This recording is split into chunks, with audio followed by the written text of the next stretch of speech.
Hello, welcome back for our next episode of Blackfeather Paranormal Investigations.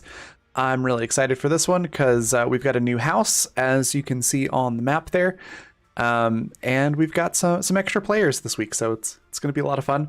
Before we jump into that, I'm going to let everybody introduce themselves and their characters.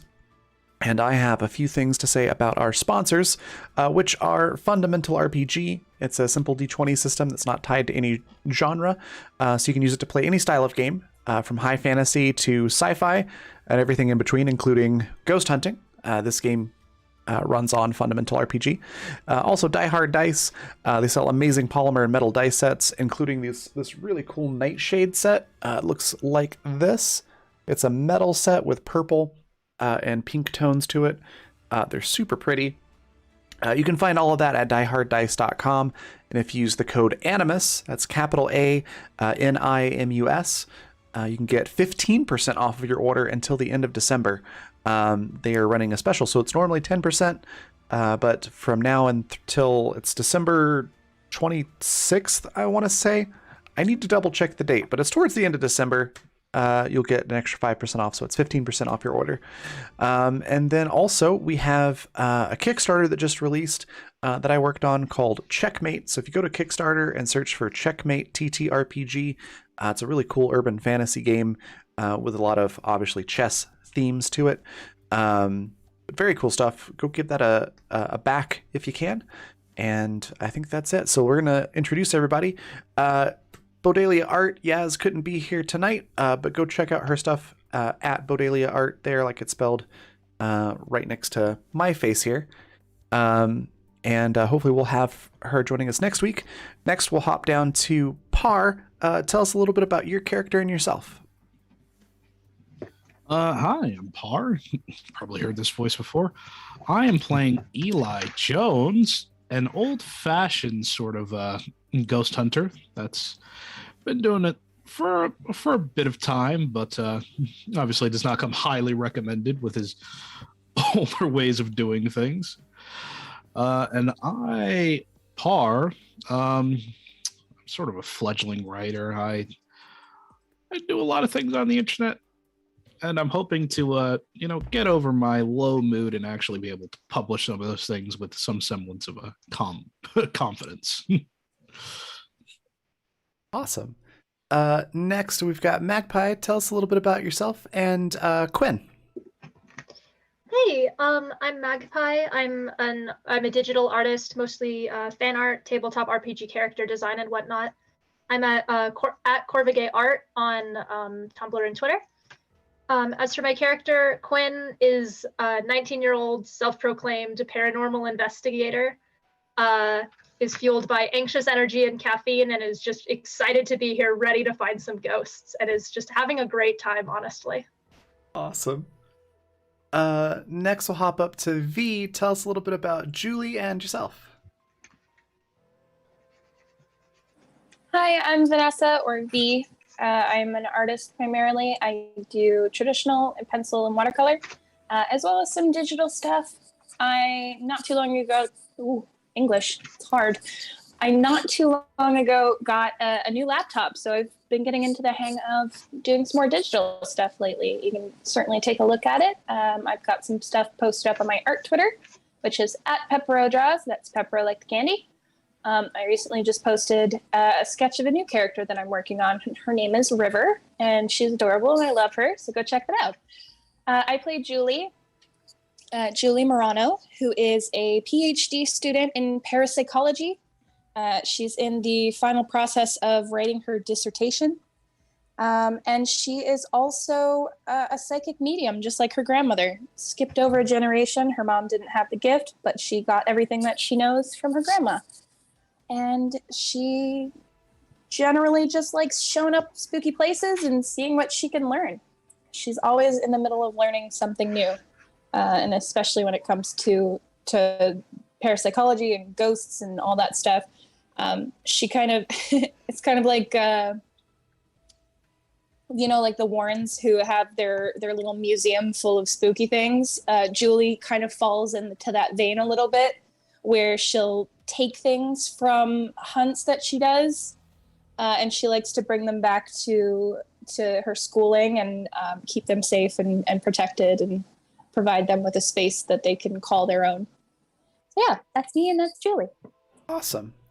And then later we'll have Nikki joining us. She's going to be playing a character named Alice, and she's just running a little behind today, so she'll join us when she can. In the meantime, go follow at JaniePotts7575 on Twitter to find out where she is streaming and what all she's up to.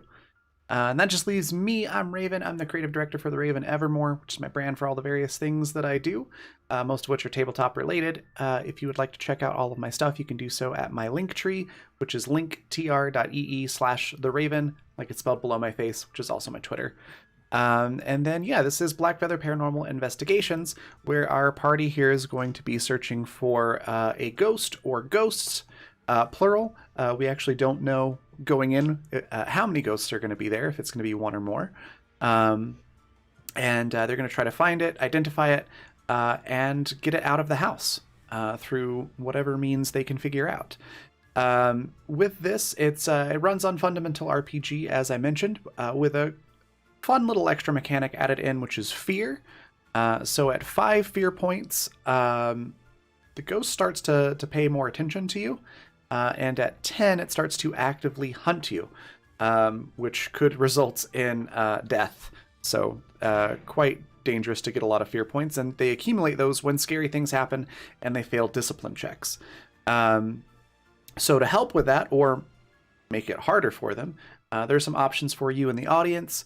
If you go to coffee.com/Raven, like it is spelled up in the top right-hand corner with that donate button there, you can give players an advantage, which lets them roll an additional time and take the better of the 2 results. A disadvantage, which is the same thing except they have to take the worse one. You can give them a crit on any one roll, so that they automatically get the highest possible roll that they can. And then this is the big one. You can remove 5 fear from a player, which can help them quite a bit as they're going through and trying to avoid being hunted by these ghosts. And then finally, the asset or challenge. With an asset, you can give the party a single-use item or bonus or something like that they can kind of decide on what they want to make their lives easier. It essentially lowers the difficulty of the session.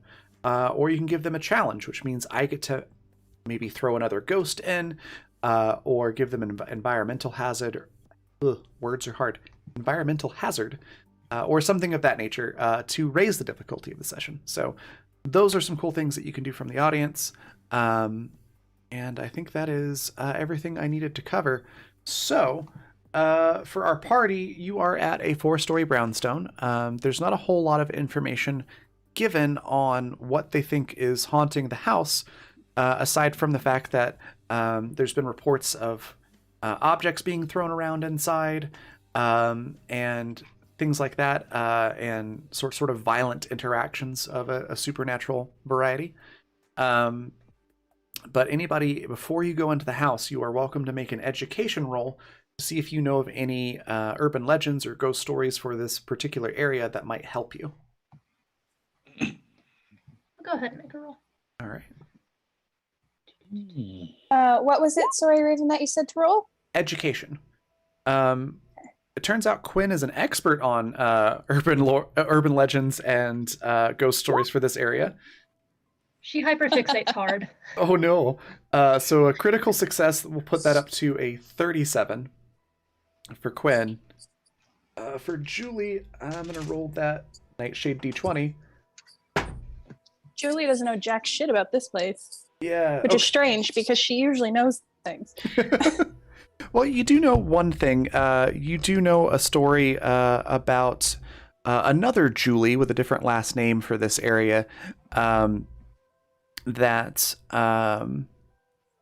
sort of an urban legend about a forest that used to be in this location, and how one, classic dark and stormy night in the, let's say, 1800s, she was running from something and got lost in the woods, and they found that she had slipped and fallen on something, and it had killed her. So there is a ghost story about a woman named Julie that haunts the area a bit. So that's about all you're able to remember.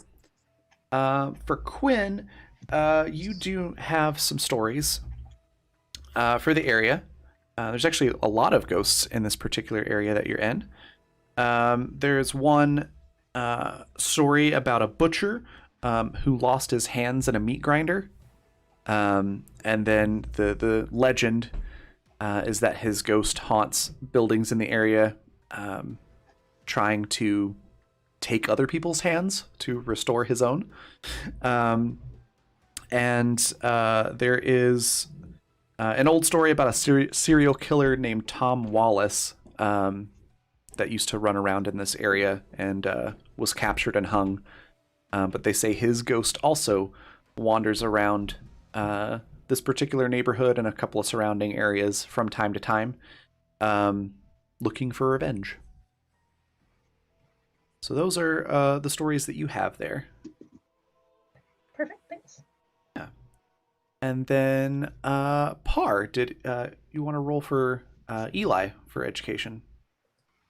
Oh, yeah, sure. I'm kind of scared, though. Kind of scared. I feel like I'm either be in the middle or just bad. Learn. You spent a lot of time. Oh, I can re-roll education checks. Okay.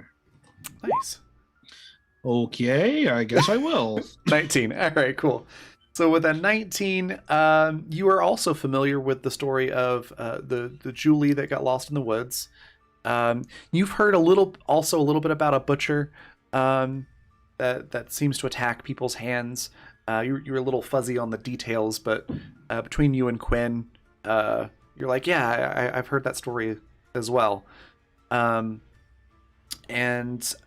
you also have heard a story about a Bartholomew Johnson, we'll go with, who was a small child that tragically met his end too early in a mining accident. Happened to wander into an open mine. But they say that there is a ghost of a little child that will show up from time to time to try to warn people away from the area, essentially. So yeah, that is the information about ghosts in the area that you all have.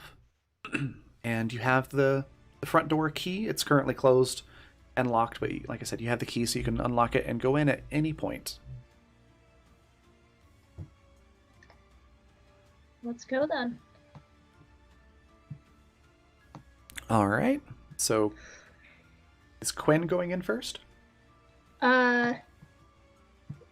Is everyone kind of like meeting up here? Or Yeah, I assume that you're all, there at the front door, kind of ready to go. But if you'd like to discuss it first, you absolutely can. I think Quinn says hi to Julie, obviously. I'm just excited to be here, meet some new people. But yeah, she's ready to go. She's feeling brave from her last interaction, and we'll see how long that lasts, but I'll move. Unless anyone wants to do anything first, we can start moving in. Do we want to kind of establish what items we have before we go in? That's a good question. That's a good idea, yeah. Sure.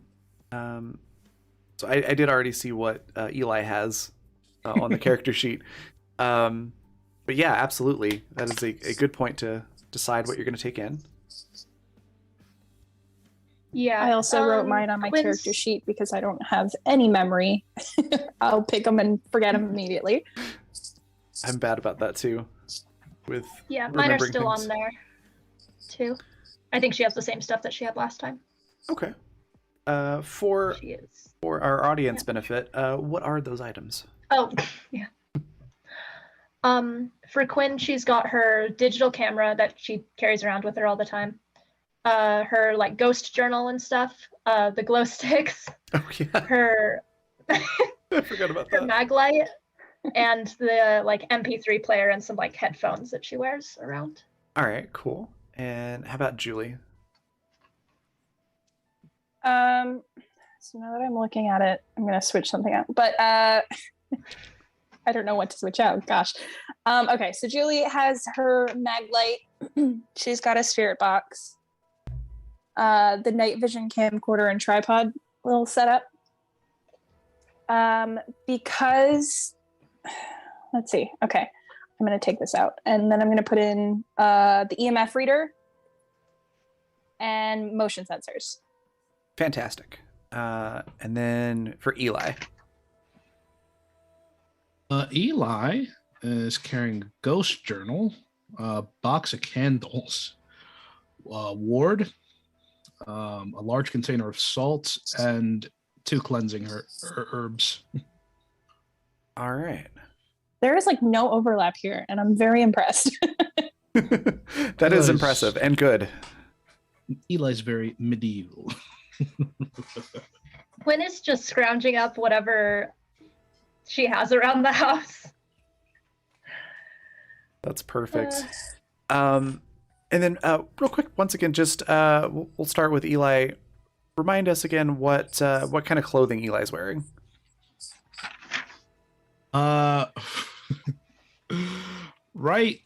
Right now, outside of the house they're sort of meandering before going in.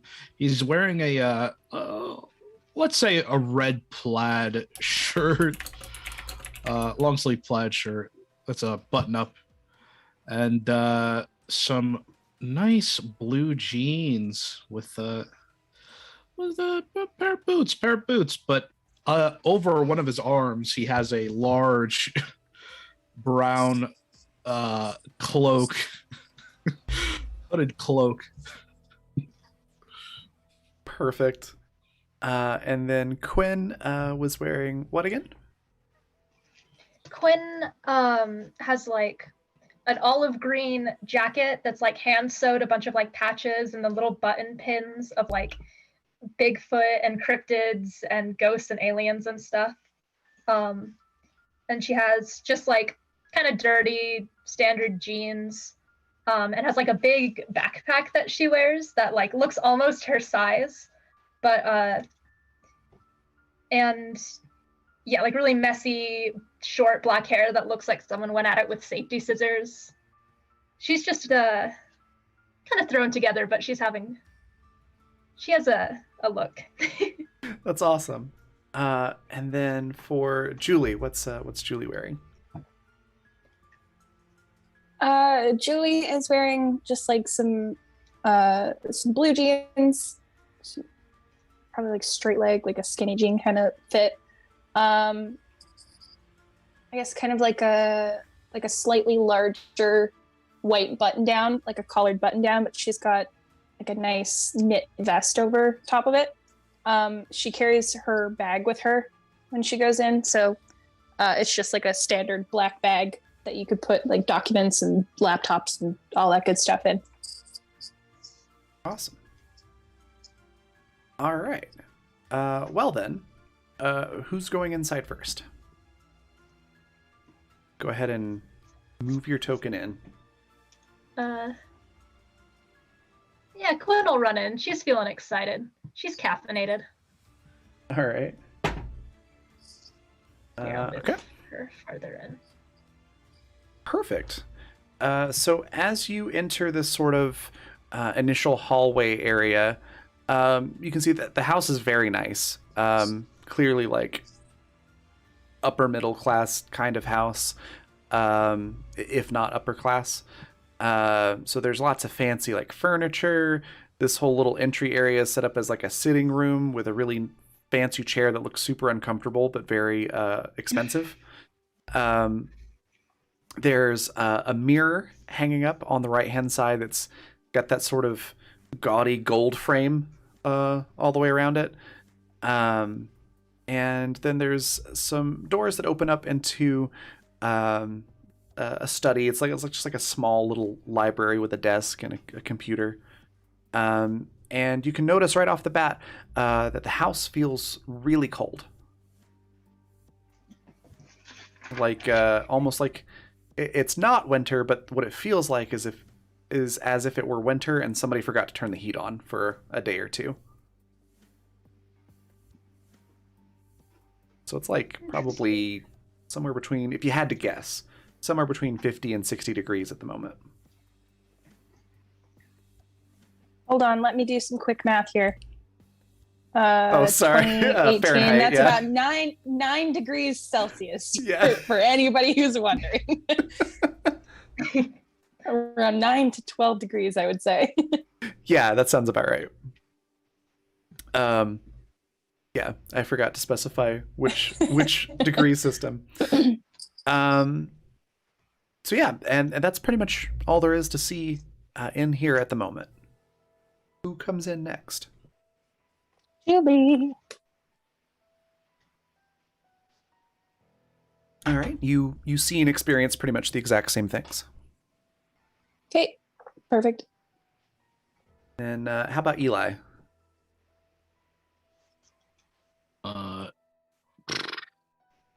Eli will come in last without putting on his cloak because he has not felt the presence of evil yet. All right. Let's see here. You're all there. Okay, yeah. It's pretty much quiet. Nothing's really happening in this room. Aside from it feeling cold, unusually cold, there's really not a whole lot odd about it. It's dark. There's no lights on or anything like that. I'm just gonna look around for a light switch. Yeah, you're able to easily find one. If you flip it, nothing happens. It doesn't look like the power's on. Ooh. And do people currently live here? Yes, they do. They were the ones, the homeowners who actively live here were the ones that called in your team. They've obviously vacated for the hunt. Great news. Quinn's gonna pull out her little mag light, little flashlight, and just kind of move it around, see what she can find. Okay, go ahead and give me a sight roll. Cool.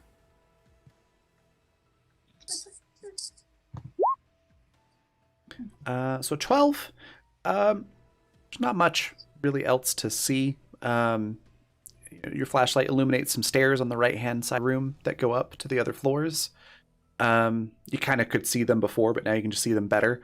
There's a like red and yellow filigree sort of runner that goes up the hardwood stairs. Again, another testament to, wow, these people are rich and have kind of tacky taste. Always do. And then there's a hallway that goes to what you would presume is a garage. Do we know if any like specific area of the house is like more active than others, or no? Is it just the whole thing? Since you got a 27 or a 37 with that crit on your education, I'll say you do recall speaking with the family on the phone, and they did mention there seemed to be more activity on the second floor. They've had paranormal things happen on every floor of the house, but it does seem to be slightly more concentrated on the second floor. Got it. Yeah, Quinn would relay that to the others and see if they want to start making their way up.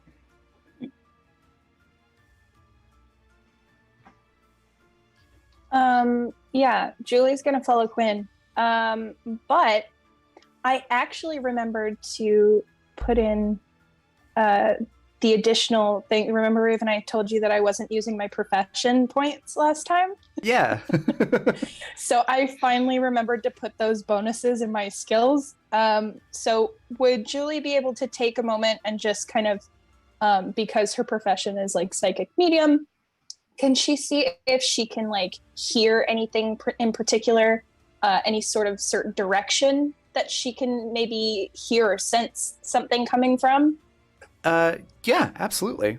Go ahead and roll a hearing check with that bonus. Well, hot dang. 43. with those points put it in, I have a plus 13. Oh my goodness. Yeah, I stacked Julie well for her profession. Okay. So yeah, you can hear everything in the house. Let's see. You hear, you know, like the sound a draft makes when it's particularly loud, like it's coming through like just a small crack in a window, and it almost whistles a little bit. You can hear that just sort of moving around upstairs. Kind of hard to tell if that's the second or the third floor. And then you hear footsteps on the second floor towards sort of above where the garage is. So if you're looking at the map out of character, that's the kitchen area. Okay, I gotcha. Yeah, so Julie is just going to like lower her voice a little bit so that, you know, she's not announcing to any ghosts in the house, hey, I've got your number. But she's just gonna like motion to Quinn and Eli and just be like, you know, I hear something up on the second floor. We want to move back towards the back end. It sounds like footsteps or something coming from there. Yeah, Quinn just kind of, okay. Sneaks up as slow as she can. All right. Go ahead and move your tokens to where you're gonna go. Cool. Also, apologies if there's any we're lagging or Let's roboting see. or anything like that. It looks like I've got some network issues, so there's Where's... not a great connection there's to the the stream stairs. at the moment. So apologies for that. There we go. Eli's probably going to linger a little bit because he's going to put on the cloak. Okay, You know, Eli means business when he puts on the cloak. indeed. Mm-hmm. So it looks like we've got Julie in the dining room closest to the kitchen, and Quinn in the dining room closest to the living room. Is that right? Yeah, I think she's just looking around. Okay, perfect. Could I have Sure. you both? On like the stairs. Okay. Could I have you both, Quinn and Julie, make a discipline check? It begins. Okay, Julie, you're feeling okay. Oh no. My girl.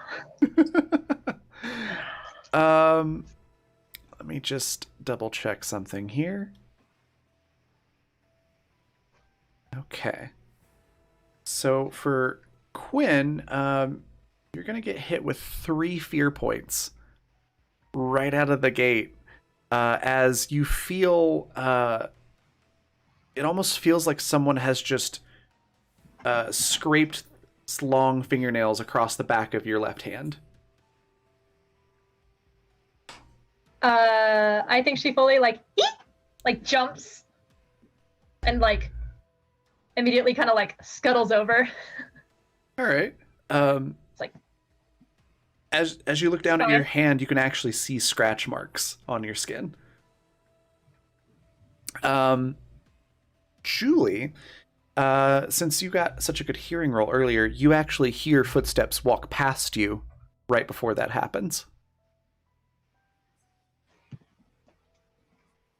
Okay, so I think then Julie kind of turns with the footsteps and watches Quinn kind of react like that. And she just asks like, hey, are you okay? Like, what happened? Quinn kind of like tugs her sleeve up and shows Julie and goes, I don't think that's great. Julie doesn't verbally respond to you. And I'm sure like it's one of those things where it's like, does she not have anything to say, or is she just trying to not freak you out more? So she just kind of like motions for you to come like stand next to her. Yeah, she does. Quinn kind of backs up a little and then like digs through a side pocket on her backpack and pulls out a couple of her like little cartoon band-aids and slaps it on. I love that. She was prepared for this. She's ready. What's Eli's reaction to this? Since you're on the stairs, you hear the sort of yelp and the conversation. Eli hasn't actually spoken up to this point, and I'm gonna let you know what his speaking voice sounds like.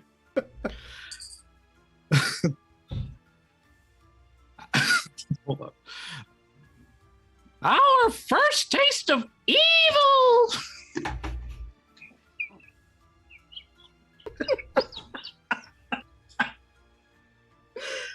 This is the Lago scenario all over again, Yeah. where you're not expecting it. Shout out to Lago. Oh goodness, that was amazing.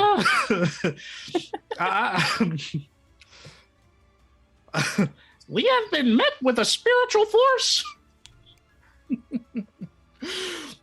And he We just lights kind of nods. he lights a candle as he ascends these last few steps up to the next floor. Okay. As you step Suddenly, on... we all feel like we're in a scare mansion. As... Become a haunted house tour. Yeah. As you step into the dining room, it suddenly gets very, very cold. You can see your breath, and you feel like someone breathing on your face as your candle gets blown out.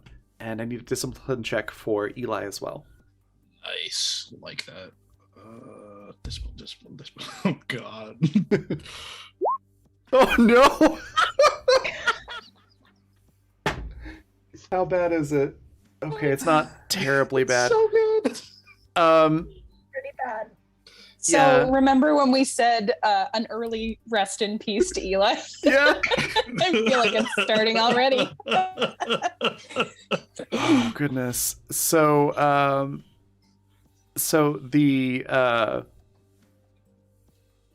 nat 1 is going to cause it to be double the fear. So instead of 2, you're looking at 4. Okay. And We're doing great, you guys. so great. We're the best ghost hunters alive. I mean, clearly you found something here. We did. We found ghosts. Yeah. And It's true. yeah, after a moment it warms up a little bit. So the cold freezing temperature seemed to be localized to like right where you were, Eli. And then it goes away. Though the house is still cold, it's just not below freezing. For fear. So I take that off my HP? That's just like a separate little note. Okay. Gotcha. That just basically determines how interested the ghost is in you. At 5, it will start to harass you a lot more, and at 10, it will start to try to kill you, essentially. Okay. So, Well, if it helps you out to keep track of it, usually what I do, if you click on your character icon, it brings up those little bubbles. I usually just stick my fear points in the red bubble, because red means danger. I'm in danger. oh, Yeah. yeah, keep track of that on the actual. Okay, that's okay. Yeah.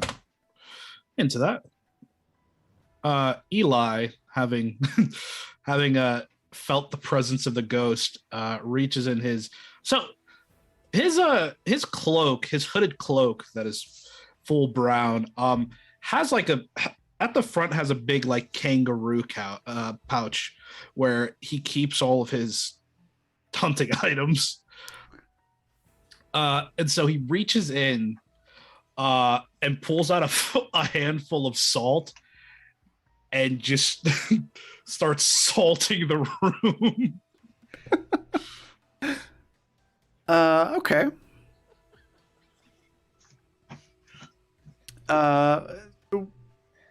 Like the dining room specifically, or the living room, or the kitchen? Where's most of the salt going? Where's he standing? Yeah, in the dining room is kind of the majority, since he felt the ghost there. Okay. As you spread this salt around, you can start to see some like how to describe this.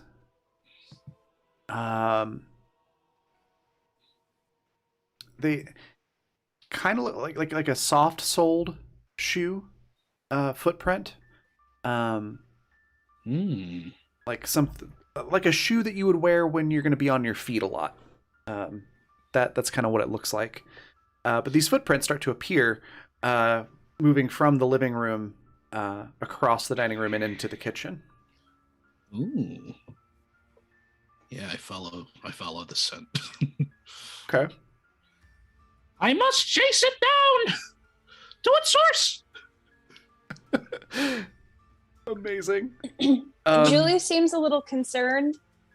She's like, well, yeah, maybe chasing it's not a good idea. Like, let's just take it one step at a time. We don't want to, cause any unnecessary tension or, just be gentle. It's okay. We're fine. Okay. So are you running into the kitchen then? Yes. Okay. Could I get a dodge roll?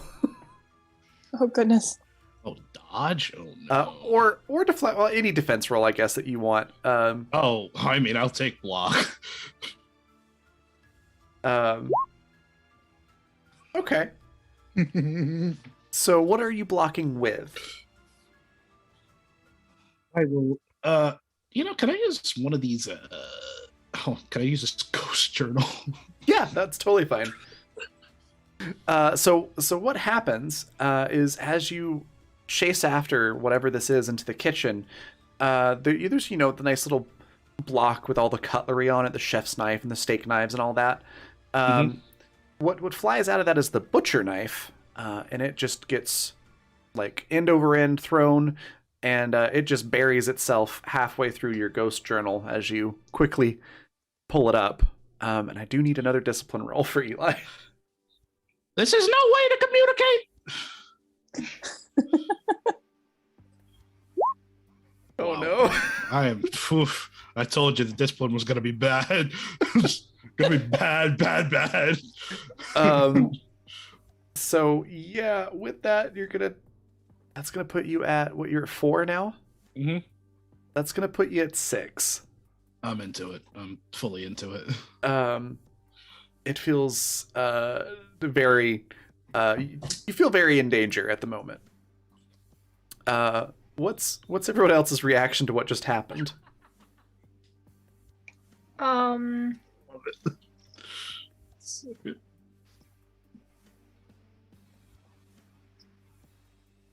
I don't know. I think she's just fully frozen, just watching everything go down. Like, this did not happen last time. Julie is very much like, when you kind of stand there, you're like, I told you so, but it's not overly like in your face. You're like, oh no, like I told you this was going to happen and now it has, and I'm upset about it. Like, I hope you're okay, kind of deal. Yeah. Like, she's not being rude about it. She's like, well, I kind of warned that this situation was possible, and now it's happened, and this is horrible. I think Quinn immediately just after she gets over her shock, kind of glances at Julie and sees that okay, this is okay. Looking at Eli, just, are you okay? Of course. Evil has no power here. She just looks at the knife and she just,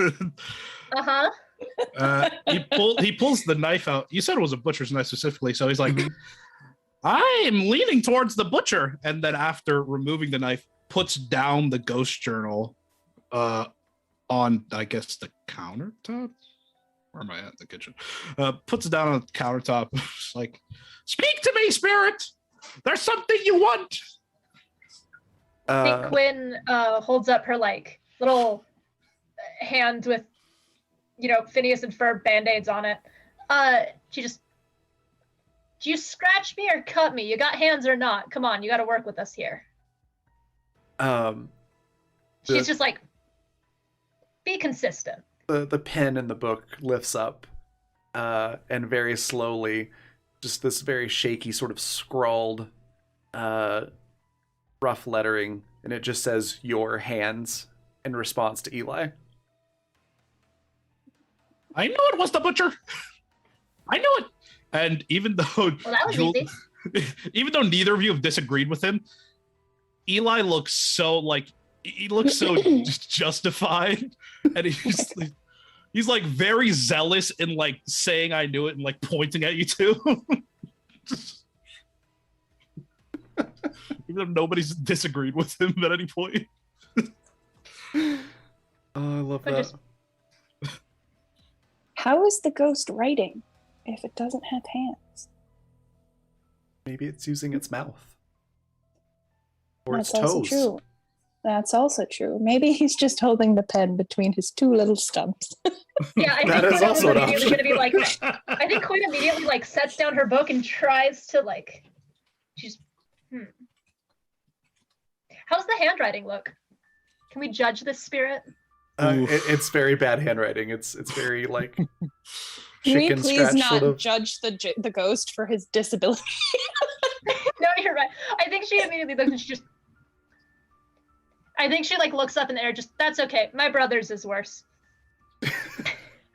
I mean, regardless of the hand situation, it's a ghost. So, That's also true. so I don't think handwriting You know is what? high That's on correct. their list of priorities. You're right. I didn't think of that. This ghost is having to reach across planes of reality to be able to move a pen. That in itself is impressive. No, that's true. I take it back. I'm the asshole. You're right. Oh, as the pen drops into the book, the room, the kitchen that you're in, becomes frigid. You can all see your breath. The windows start to fog up and things like that. I light another candle. This one stays on. Oh! I think Quinn is like flipping through her notes really quick. Does anyone have that box? The loud one? What? And You she's, mean she's like, a spirit box? yeah. Julie reaches into her little bag and she pulls out a spirit box. Okay. Yeah, I think Quinn, not with her MP3 player on or anything, but she like puts her little like noise canceling in and she's like, okay. And is like ready for the sound. It's like, okay, I love that. ready. Oh goodness, sorry. Surprise, it's the ghost of a dog. When I tell you that scared the absolute bejesus out of me. Sorry about that. I'm just kidding. It's not actually a dog ghost. My cat's gonna pop her head in here and scare the crap out of me at some point. Well, Raven, if the dog ghost can write, then I say the thing deserves the house. Very good That's point. fair. So you've got the spirit box. Are you turning it on, asking questions, or? Yes. Julie turns it on. Okay. So does Quinn have like the headphones plugged into the spirit box? Is this a thing where like Julie asks questions into the air and Quinn can't hear what the questions are, or? No, I think just what she's doing is like the boxes make a lot of noise. They're kind of loud, and she's just really sensitive to that. Okay. So she's Okay, just cool. like ready. She can still hear it. Okay, it's just blocking out like the overwhelming The noise. staticky, like the really high pitch. Yeah. Okay. Gotcha. Makes sense. She's just sensitive to noise. All right, then yeah, Julie turns on the box. Okay. It snaps and crackles to life, and there's static, and you can sort of hear the different frequency bands being sort of cycled through. Okay, so the first thing she asks is, "What is your name?" There's a pause, and then you just hear a very quick, like, Jim. Okay. Well, hi, Jim. My name is Julie. trying to think of what are some appropriate things to ask a ghost. Do you like the family that lives here?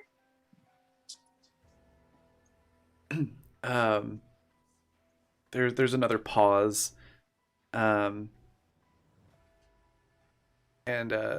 after a little bit, there's like a little sound that sounds like it's almost a word, but you can't quite make it out.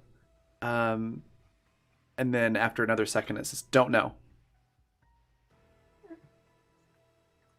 Okay.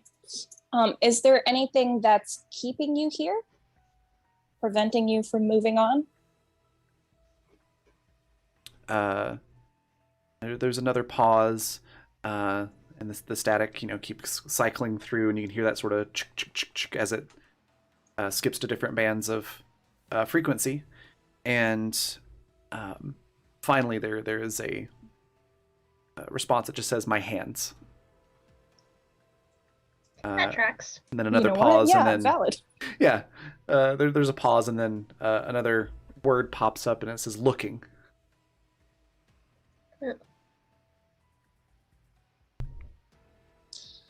Okay, so Jim is looking for his hands. That's good to know. I think Quinn says, "Why do you need them if you're a ghost?" Not like antagonizing, just she's like, wait. Oh, I know. But I still need a discipline check regardless. In case it wasn't clear, this is not a nice ghost. Yeah. Oh, it was clear. Don't worry. So with Let's go. with a 6, it's gonna be another 3 fear points. Oh boy. As your right hand this time, it feels like someone is just not like with a hand, obviously, but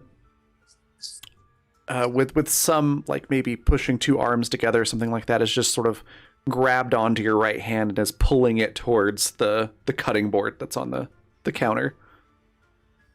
Help.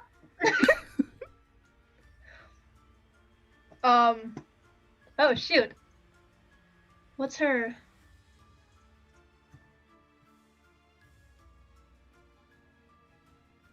Sorry, I'm thinking. You're good. What's Julie's and Eli's reaction to this little encounter here? Julie immediately holds on to Quinn's wrist. Okay. How dare you!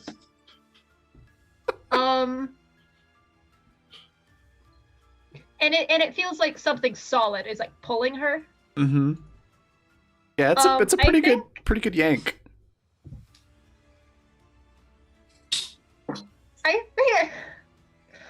I'm trying to think what she'd do, and I feel like she'd just like panic and have no idea what to do, and she'd just try to bite them. Yeah, you aren't really able to bite into anything solid, but it does. That's cheating. But it does feel like you've just like if you've ever had the smoke from dry ice like fall on your hand or something like that, it feels like you've just stuck your head into a cloud of that. It's very cold and feels just weird when you try to bite it, but after a couple seconds it does let go, but it kind of pulls you at least a couple of inches towards that cutting board before it lets go.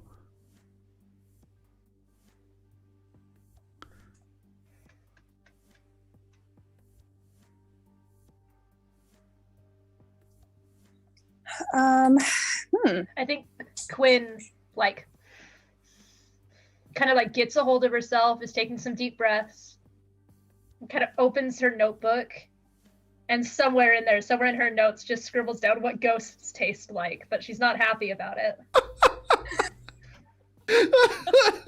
Ghosts taste like dry ice. It's amazing. Oh my. It kind of reminds me of, when people will say like, they'll say something and then in parentheses it says derogatory. Yeah. I feel like this is a situation like that. It's like, what ghost tastes like? Derogatory. Derogatory. Yeah. Oh my goodness. Okay. So all of that's happening. And then it obviously lets go. And then Julie, right next to your ear, you hear something very disturbing. That's just that sort of noise. Wow, it's almost like I'm desensitized to you doing that. I wonder why. It's not like we've played a bunch I of have no Phasmophobia idea. together. I do that noise all the time. Absolutely not the reason that, Nope. that doesn't bother me anymore. Nope. But yeah, it's that death rattle sort of noise that you hear right in your ear. Okay. Julie attempts to make no movement, like she's ignoring it. It doesn't bother her. Okay, I need a discipline check for that. Well, lucky for me, I've put all my dots into discipline. You are able to just stand there. You were like Jurassic Park, don't move because the T-Rex can. Vision is based on movement. You are stone still. And it gets a little louder for a second. And then you hear shuffling feet as it moves off towards the sink in the kitchen. Julie kind of gives a little bit of a smile, just like a very brief. She's not trying to antagonize it or anything like that. She just thinks that it's a little funny that for once she was able to not react, and it seemed to have that sort of effect where it's like, a toddler stomping their feet, like, fine, I'm gonna go over here then. Yeah. While that's happening, Eli, are you still on the stairs? Oh man, I didn't move, did I? I guess. Okay. So while you're watching this sort of happen, and it's very attention grabbing. Speaking of grabbing, something grabs the back of your cloak and tugs it almost hard enough to pull you down the stairs, but you are able to rebalance yourself before that happens. Don't make me do this! I like to play fair! But I will cleanse this area! Okay.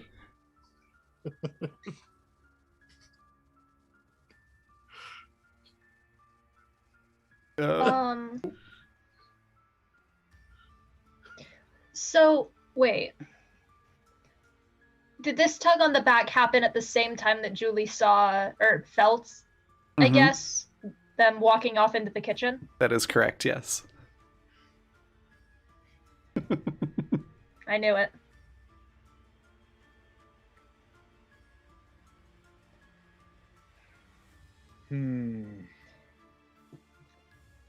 I think Quinn notices this and pipes up. I think we're dealing with more than one at a time. Maybe we should narrow this down. I feel like we might become outnumbered if we're not careful.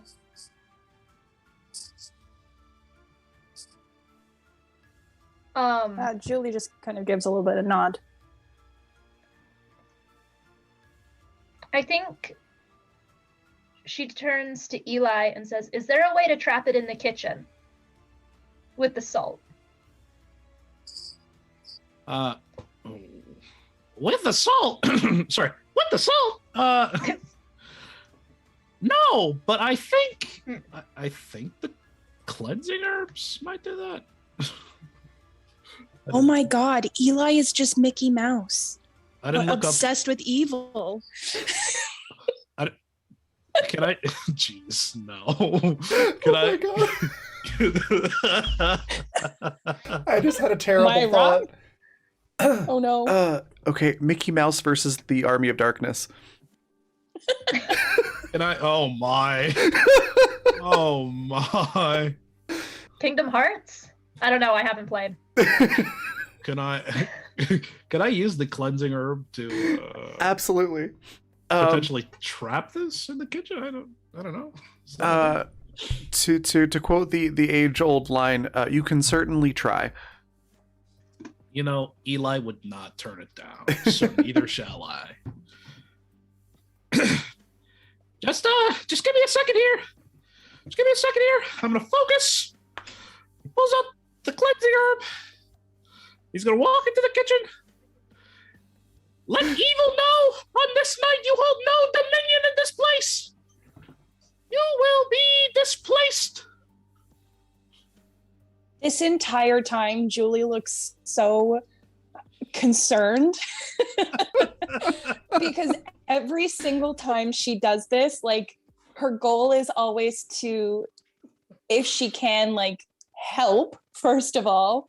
And then if there's something left over, to take that with her so that she can bring it back to the university. And to do that, it involves calming the spirit. Now she's concerned that this is doing the exact opposite, and she's kind of stressed out. If I could get a magic engineering roll for using these cleansing herbs to sort of try and lock this thing into the kitchen. Come on. Nice. Ooh, okay. As you're saying everything and pulling out the herbs and the lighter, all of the cabinets and the drawers in the kitchen start to open and shut violently. And then once you say that and you light the herbs and the smoke starts filling the room, it abruptly stops. And the room warms up a little bit. Do I feel like it escaped? It's kind of hard to say with ghosts. It's unlikely that it like ran past you to escape, but whatever is going on, it's just not active in the room at the moment. Do I have a gut feeling? You can roll gut feeling to see, yes. Come on. Your gut's telling you that it's still here, it's just being quiet now. Cool. I'm gonna keep it quiet. It's pouting. With these cleansing herbs.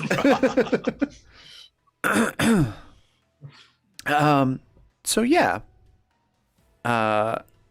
There's that. And a short time after that, in the living room, the TV turns on. And it's just sort of mostly staticky with like little spurts of some sort of kids show with like, you know, music that's normally like, oh, it's a kids show music, but in the current moment it's kind of creepy. And I need another discipline check from everybody. Oh man, no. No, please. So Quinn will take 1 fear point. Let me roll. Where's Julie's Love that for her. fine. Oh, And Eli will take 1 fear point. okay. So- 7. Where is everyone on fear, by the way? 7. 7. Awesome. None. This feels like a good spot to take a break. So we're gonna take a break, let everybody stretch their legs, grab some snacks and some drinks and whatnot, and then we'll be right back for the second half of our show, and we'll find out if anybody gets eaten by a ghost or not. So we'll be right back.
And we are back.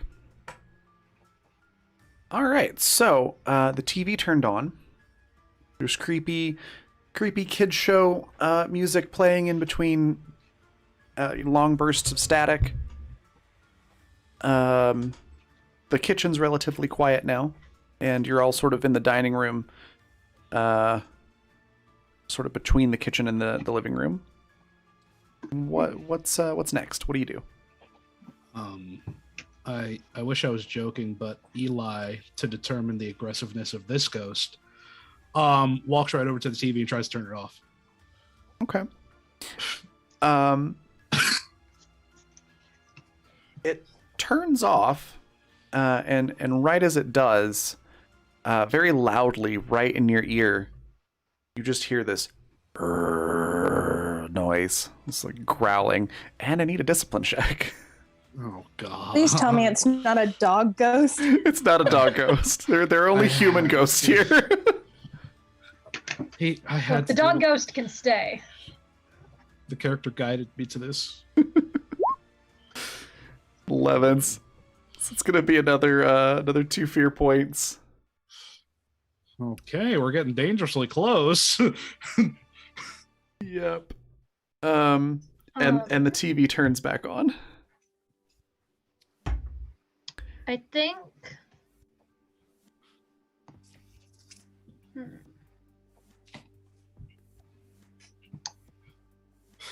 Quinn is going to go over cautiously to the TV, is going to pull out one of her UV glow sticks and look pointedly at Julie like, I know what I'm doing this time. Julie just gives you like a really good-natured little smile and a nod. Breaks it normally, shakes it up, and is going to check for fingerprints on the TV. Yeah, as you crack that glow stick, and it makes that very satisfying, cracking noise, and you shake it up, it slowly gets brighter and brighter in the very dark living room.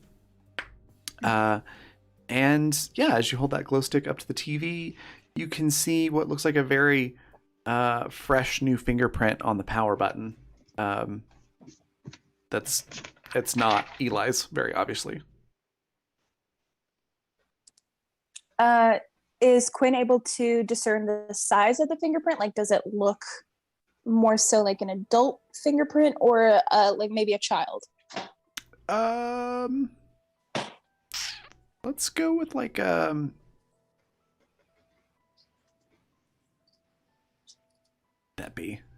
guess an education roll to kind of deduce that.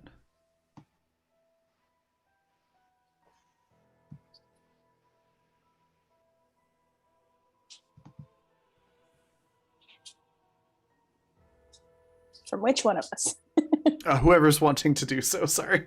Oh, okay. Oh, sorry, I spaced that. I can do that. Sorry. You're good. It's fine. We're fine. Did I go? Yeah, a 19. I mean, hard to say. It doesn't look like a little kid's fingerprint, really, but it's hard to tell if it's like a full-grown adult or not. But it's probably not a little kid. Okay. Okay. Give me 1 second. Sorry, I'm gonna grab my charger. No worries. Okay. So we have fingerprint. List of ghosties.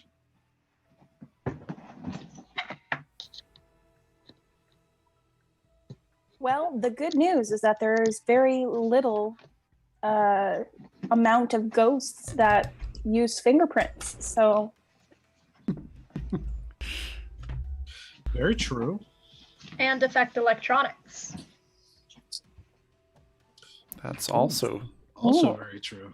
also well fair. then, I think we might know what is here.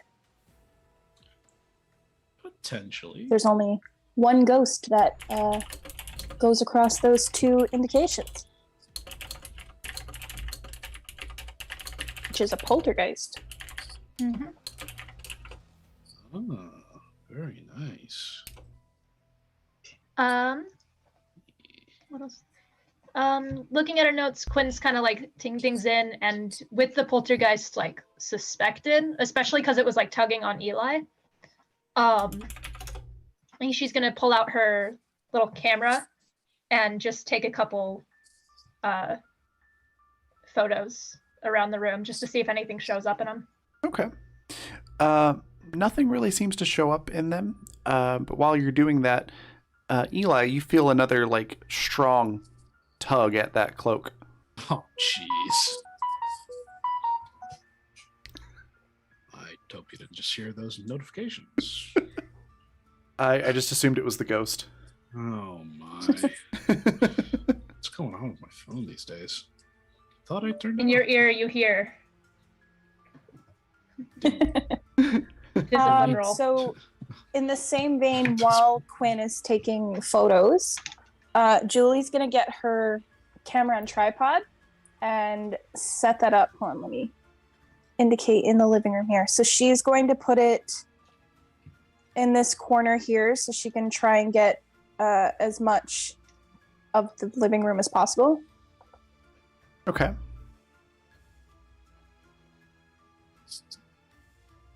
Like right here.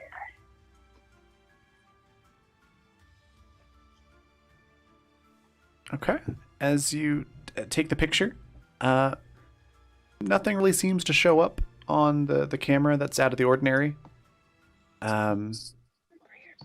Though, as soon as you take the picture, there's a loud knock on the front door coming from downstairs. I think Quinn immediately goes, 3 ghosts. Julie kind of laughs as she's bent over trying to fix the camera on the tripod, and she's like, no, sweetheart, I think that's the actual door. Does somebody want to run and see if there's anybody there? Quinn will run down. Okay. As you do, it suddenly feels very cold. About halfway down the stairs, and then that cold feeling kind of goes away as you reach the bottom. And yeah, at the door is the other ghost hunter that you were going to be meeting here this evening. Flings the door open way too quickly. Are you real? Yeah. And Awesome. I have Starbucks in my hand. Nice. I'm gonna take like a big sip. Like, yeah, okay, I'm real. Love Yeah. that. Quinn is also completely caffeinated right now. And she just, cool. We're upstairs. Also, they're kind of mean. Oh, it's too early for That's that. Yeah. Okay, let me make sure I have my keys. Yeah, okay, and some more Starbucks. I stopped by Starbucks on the way here. Sorry, I'm a little late. I get it. Love that. Yeah, at the moment, Quinn has at least like 8 empty monster cans in her backpack and just as many full ones. So yeah, she's got the Starbucks, I think, in her. She is like kind of dressed 90-ish, like in the 90s, like with the leather jacket and the dress and the little boots. And in her backpack, you can see like a shopping bag sticking out of it. I love her. That's She's amazing. got the Starbucks. Oh my god. But yeah, she'll follow you up the stairs, Okay. like drinking her drink and putting stuff in her bag. Again, as the two of you walk up the stairs, back up to the dining and living area, the stairwell feels exceptionally cold, but it kind of returns to normal once you get up to the dining room. The house itself is still around like 55, 60 degrees, so it's very cold. But it was like freezing in the stairwell. And if you're not American and you're watching this show, that's yes. around 9 to 14 degrees Celsius. Yes.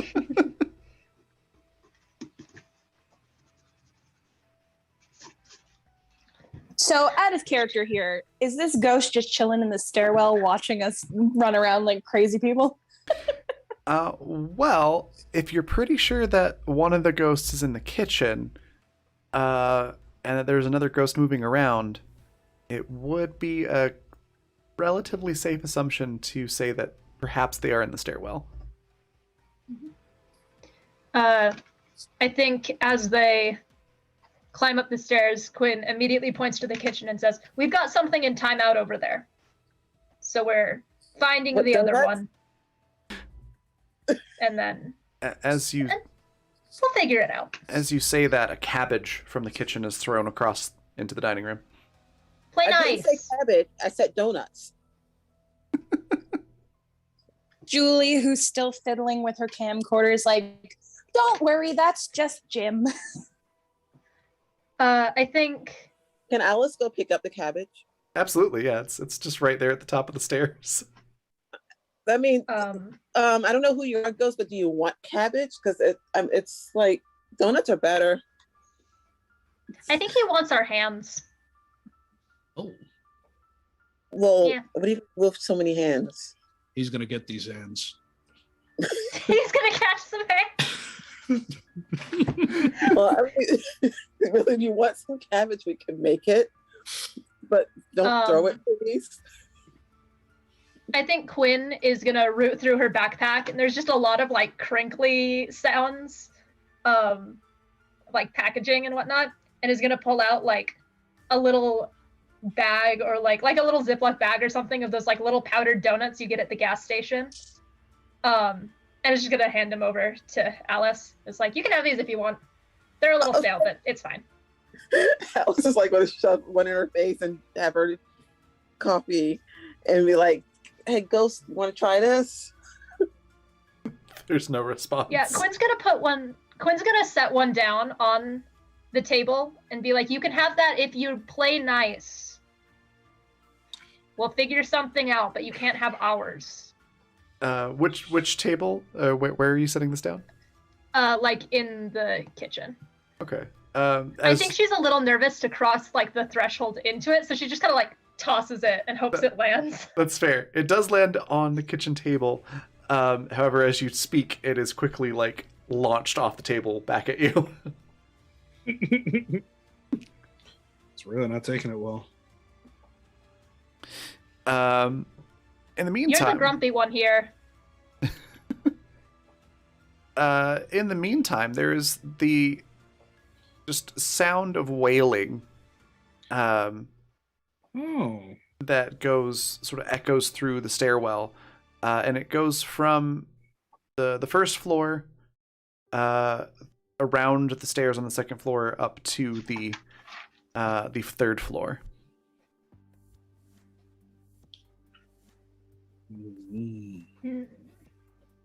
Something on the third, perhaps. Perhaps. Yeah, I think Quinn like suddenly like covers your ears for a minute until it like passes and kind of like,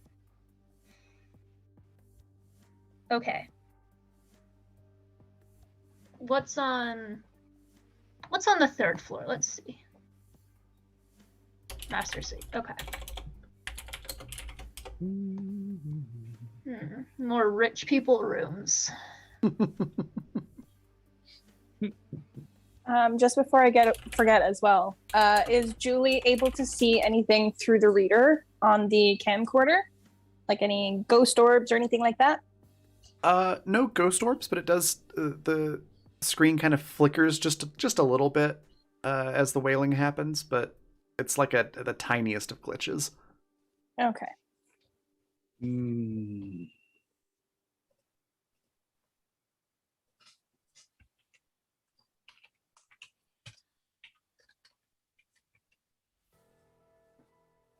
Hello?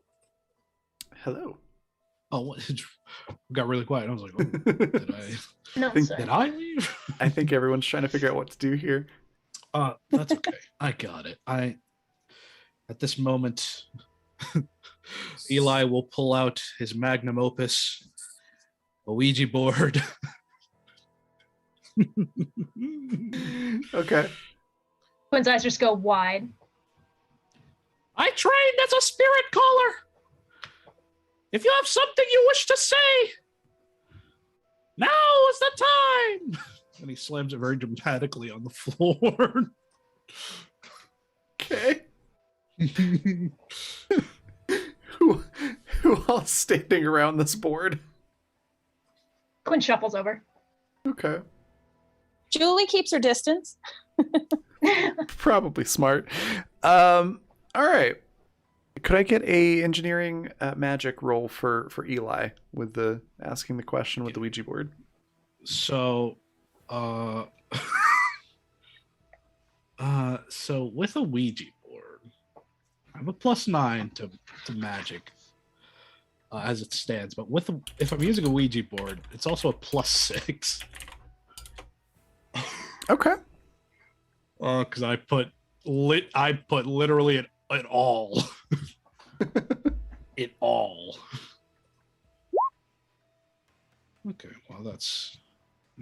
I mean, I had a +15 and I got a 26. That's okay, sure. Okay. And so what was the question that you asked? If you have something that you wish to say, speak to me now, or something like that. Um, It's not really a question, it's sort of a statement.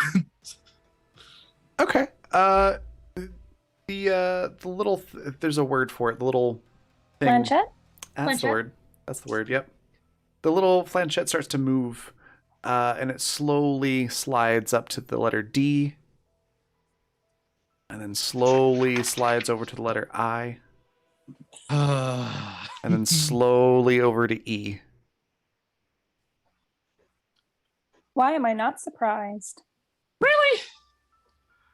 That doesn't. Okay, that's not super informative because you didn't.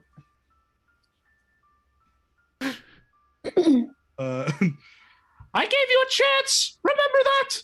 Remember that for later. I gave you a chance to tell me what you wanted. From where Julie is standing in the back, she goes, well, I mean, to play devil's advocate, you just said if it wanted to say anything, and technically it said something. True. And who knows? Maybe it didn't mean us. Maybe it meant it died. Did it die? It's a ghost. No, I like that. Did you die? And he looks back down at the Ouija board. Yeah, just Is Quinn within reaching distance of Julie? Yeah, How probably. close did Quinn get? Okay. Quinn says that, and Julie just like reaches out and gives her a little pat on the hair. You know that movement that moms sometimes do that are just like, oh, sweetheart. That's very distinctly that. I love that. she's very intelligent, but she's also so stupid. She's just The both. best kind of combination. Yeah. Who knows? What if ghosts come from other places? Has anyone That's it. asked? Oh, I asked the TV ghost. There we got the poltergust. Yeah. What did you? Sorry, Sorry, the what was ghost that? I was asking was that I know I didn't move my character. I should probably move him into the living room. I was asking the TV ghost, and if it Yes, that is the one that responded. okay, all right, and we know there's another ghost on the 3rd floor, so Eli will happily start heading up there with the Ouija board and see if we can get another response. Okay. So you get up to the 3rd floor, and you can see that there's a long hallway as you reach the top of the steps. And there's a sort of there's the, obviously a utility closet that's right there. And then really the only exit from that hallway is into the master bedroom. Unless you want to go to the fourth floor. Then there's stairs as well. I got a feeling. Woohoo. Might be more trouble up here than I'm asking for, but you know what? Eli has no fear. He's got 7, I think. Actually, it's got 9. Eli has some fear. He scrolls. It's like that meme, Well, I mean- you know, the 3-panel strip that's Yeah. like no fear, and then something in the middle, and then 1 fear. No One fear. 9 fear. It occurs to me that he left his ghost journal. So yeah, the Ouija board's coming right with him, and he's gonna step up to the master bedroom door. Okay. And what question is Eli going to ask now? Oh boy, I should have thought about this before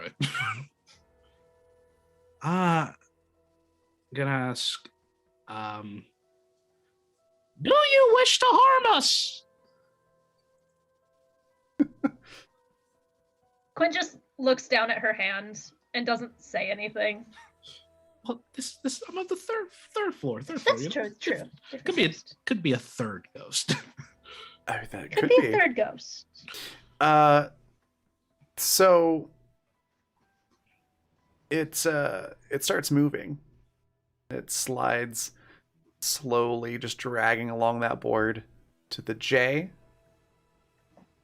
and then slowly over to U. Then there's a pause, and it scrapes across to over to the S. And then over to T, and there's a longer pause. And it slides up to the Y, over to the O, and over to the U. Oh boy. Hold on. Those got jokes. And I'm gonna need a discipline check with that one. Oh yes. It's also getting very cold around the Ouija board. Oh no. Unbelievably. Psych, I have a +1, so actually fully believably. So Oh my god. So as it gets cold and you just sinks in that it just said just you, you actually are able to see this like figure just show up. It sort of materializes right in front of you, leaning over the board, where its face is just like inches away from your face, and it's this very corpseified looking man with a noose like hanging off his neck. And it's just grinning at you very sinisterly. Is going to reach his hand very slowly into the kangaroo pouch on his cloak. And reach for the ward. Okay. Could I get let's go with like I'm gonna say nimbleness check to reach in carefully and grab that ward. Oh, nimbleness, eh? Oh, no. Oh, sorry. How much fear did I add, by the way? That was, I think 2. That's what I said. Okay, so I'm at 11. Cool. Like that. And you can actually see the ghost, and it's grinning at you menacingly. So, not a good sign.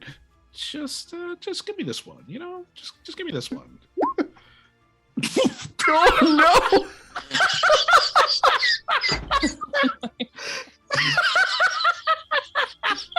So you try to grab the ward, So good. but instead, as you try to pull it out and set it up, it slips out of your hand and breaks on the floor. And this ghost just starts laughing at you, and it takes a swipe at you with these long, like, grisly looking claws on his hand. Can Can I? It's gonna do 7 damage. Can I? Oh no. What's that, Magpie? Would it be too meta? Could I say that like Quinn went up to see what he was doing? No, you can absolutely head up there to see what's going on. I say she'd be like watching, not like hand on it or anything now. She's just kind of watching what's happening. From like the stairway. Okay. And can she see anything, or is it just him that's seeing this? You do see it, but it's not like a consistent thing. It's like sort of fading in and out of vision for you. Okay. And Eli got scratched, or like cut on the arm. Like he's bleeding. I think she's going to jump forward and push the planchette on like the Ouija board to goodbye. Okay. Let's do a nimbleness roll for Quinn as well. Oh, come on, girl. Come on, hun. Oh, no. A 19? Yeah. She's only got a 1 in that. That's good. It's a little bit of a rough landing, but you were able to sort of like leap forward and sort of skid across the floor and move it to goodbye. And as you do, there's that wailing sound again. And the ghost disappears for now. Eli.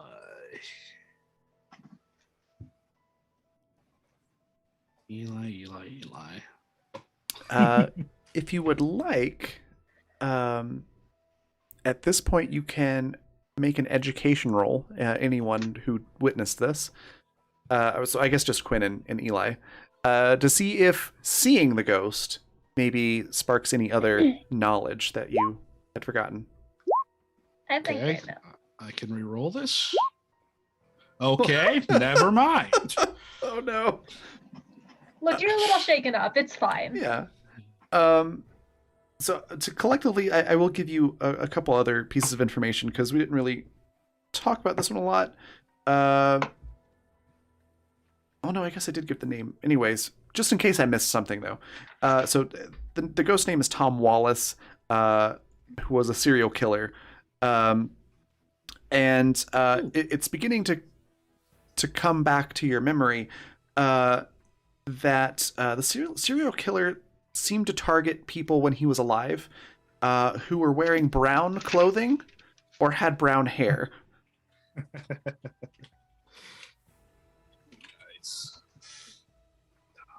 I think Just when, like... go ahead. Sorry. I think when just, like... I remembered something.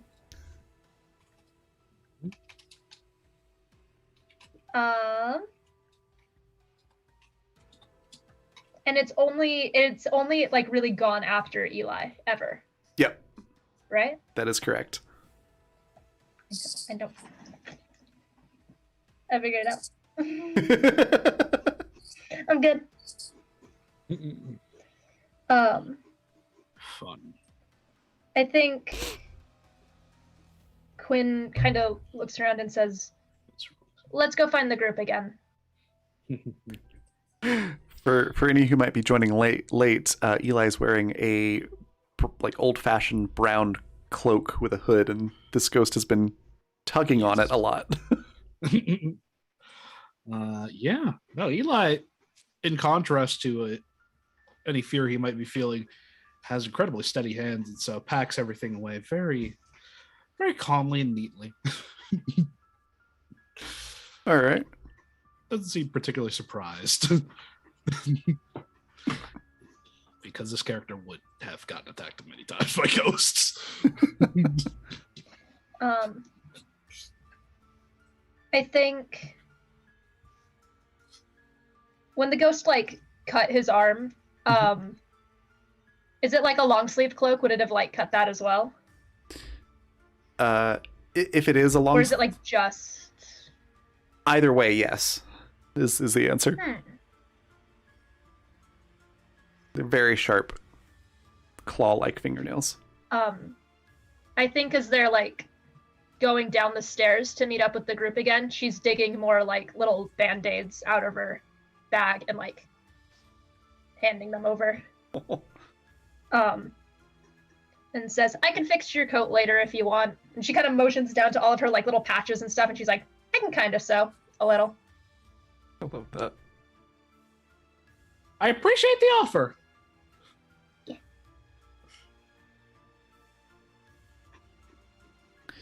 And then did you say the two of you were going to the second floor again?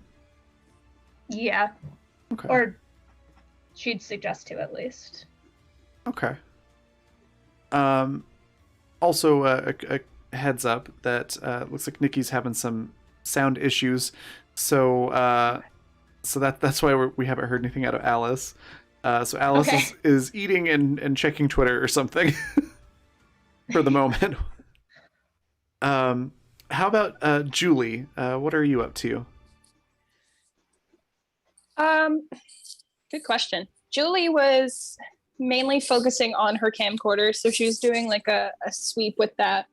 I know you mentioned that there was like a little glitch with her camcorder, so I guess my question is, while Quinn and Eli were directly above when kind of like the main action was happening, was there any corresponding effect on Julie's equipment? Yeah, it was really freaking out, like glitching really hard and sort of cutting in and out. Did Julie and Quinn still have your mag lights on? Julie yeah, would, yes. she'd have it. Those would also have been like flickering and cutting out. Okay. Yeah, no, Julie, unless specifically called for, she probably would have just waited on the second floor, done her sweep with her camera, kind of been concerned when everything started going to shit, but hearing the other two now coming back downstairs, she's a little more at ease. Okay. As you're doing that and looking around right before Quinn and Eli come back downstairs, there are footsteps in the salt again in the dining room, which seem to be moving very slowly, but they are moving out of the kitchen. I think Quinn just goes, hey. Anyone who would like to is welcome to make a gut feeling roll. Yes. Absolutely. What are my guts Why feeling? not? Tell me.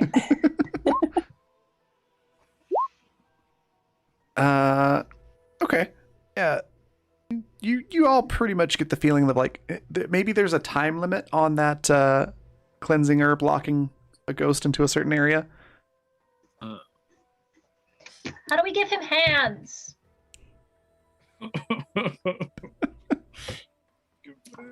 There is a lot of the house that you haven't explored. I will give you as a small hint.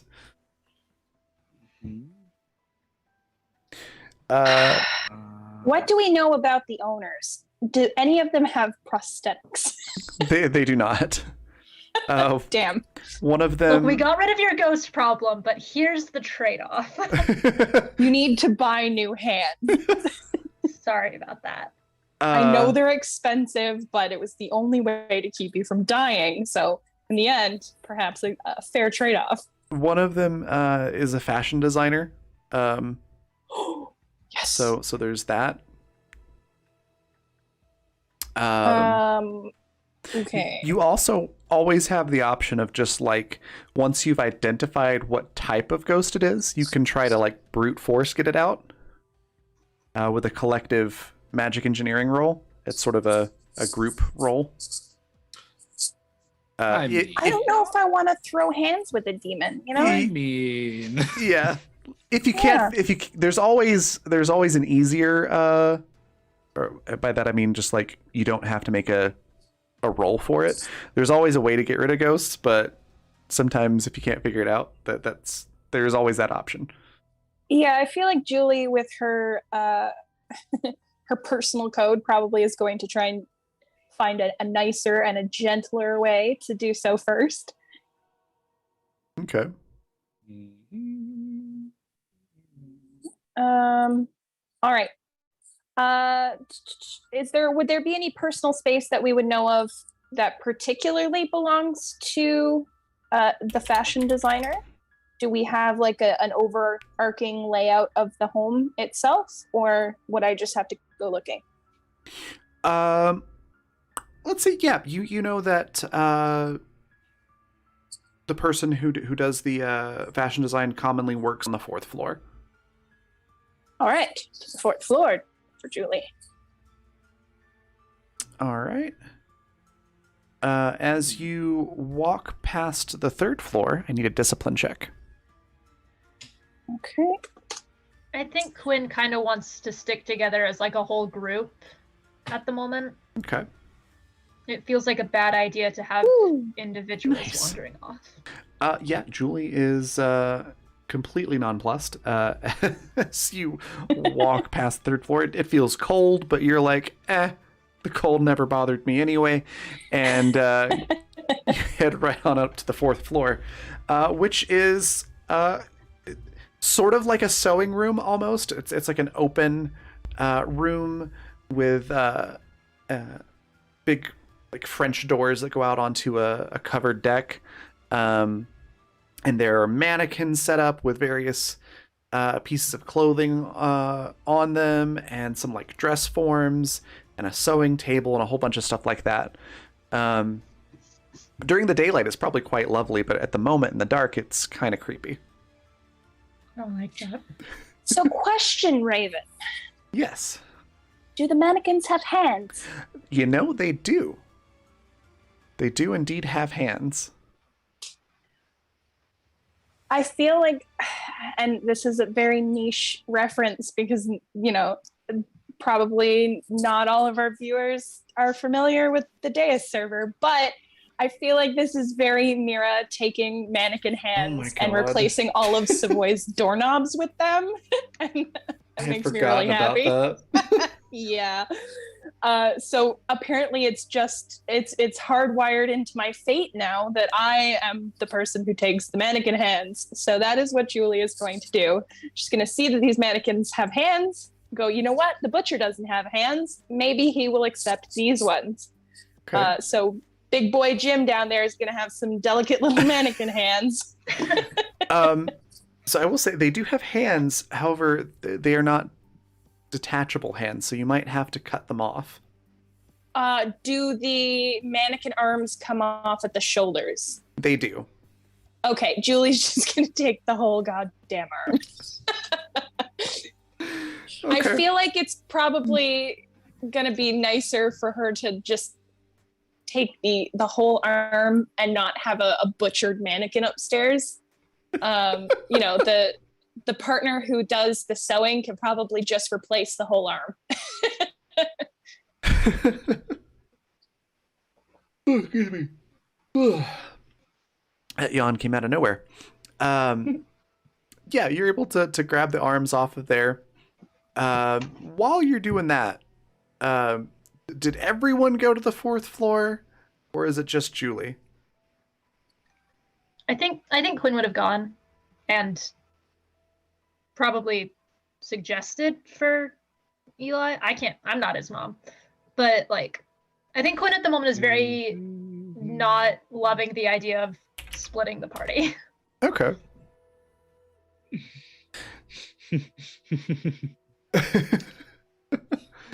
Well, how about Eli? You know, their solution for, you know, a butcher, you know, it's nice to be friendly with ghosts, and hands might solve that. But this thing that, you know, this serial killer ghost that kills is sort of a different issue. Well, you know now that this Tom Wallace, the ghost of Tom Wallace, the serial killer, hated brown clothing. Which makes Eli very upset. Yeah. But he will, I suppose, remove his robe. His robe. Okay. I don't think. Well, just removing it won't dispel this No. being. I will give you this because you all being, ghost hunters, and at least some of you with decent amounts of experience, they say that fire is cleansing. Oh no! So there's a little hint. Are we going to lose a 4-story Eli. brownstone today? Stay tuned to find out. I didn't say burn the house down. Oh, that's true. Raven, I've played in both Animus games. What do you expect? Oh, What does A stand for? Arson. Arson. Of okay. course. Well, if Eli's drawing that conclusion, he'll actually return to the third floor. I know. He'll return to the third floor and actually enter the master suite Okay.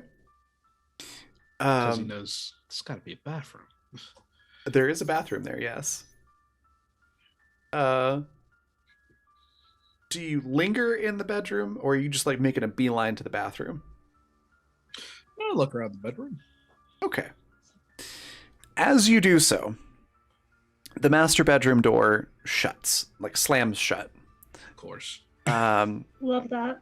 And our good buddy Tom can be seen sort of looming next to the bedroom, or not the bedroom, the bed, which is sort of right here by the windows. And he is just slowly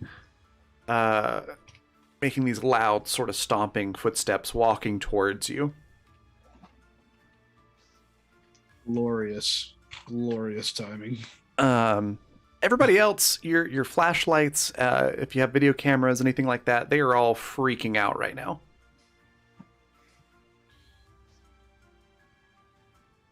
Can Julie hear the stomping from the 4th floor? You can. It's quite loud. She's gonna run downstairs to the 3rd floor with her mannequin arms. just there's a picture for you. Just make sure mentally you need to envision it. Julie running down the stairs with her 2 mannequin Excuse arms. me. Just that's a heck of a sentence. Okay, yeah, you get to Love that for her. the 3rd floor, and you can see that the bedroom door is shut. She puts them down by the door, her mannequin arms, and she tries it. Is it locked? It does not budge. Like you can't even get the handle to turn.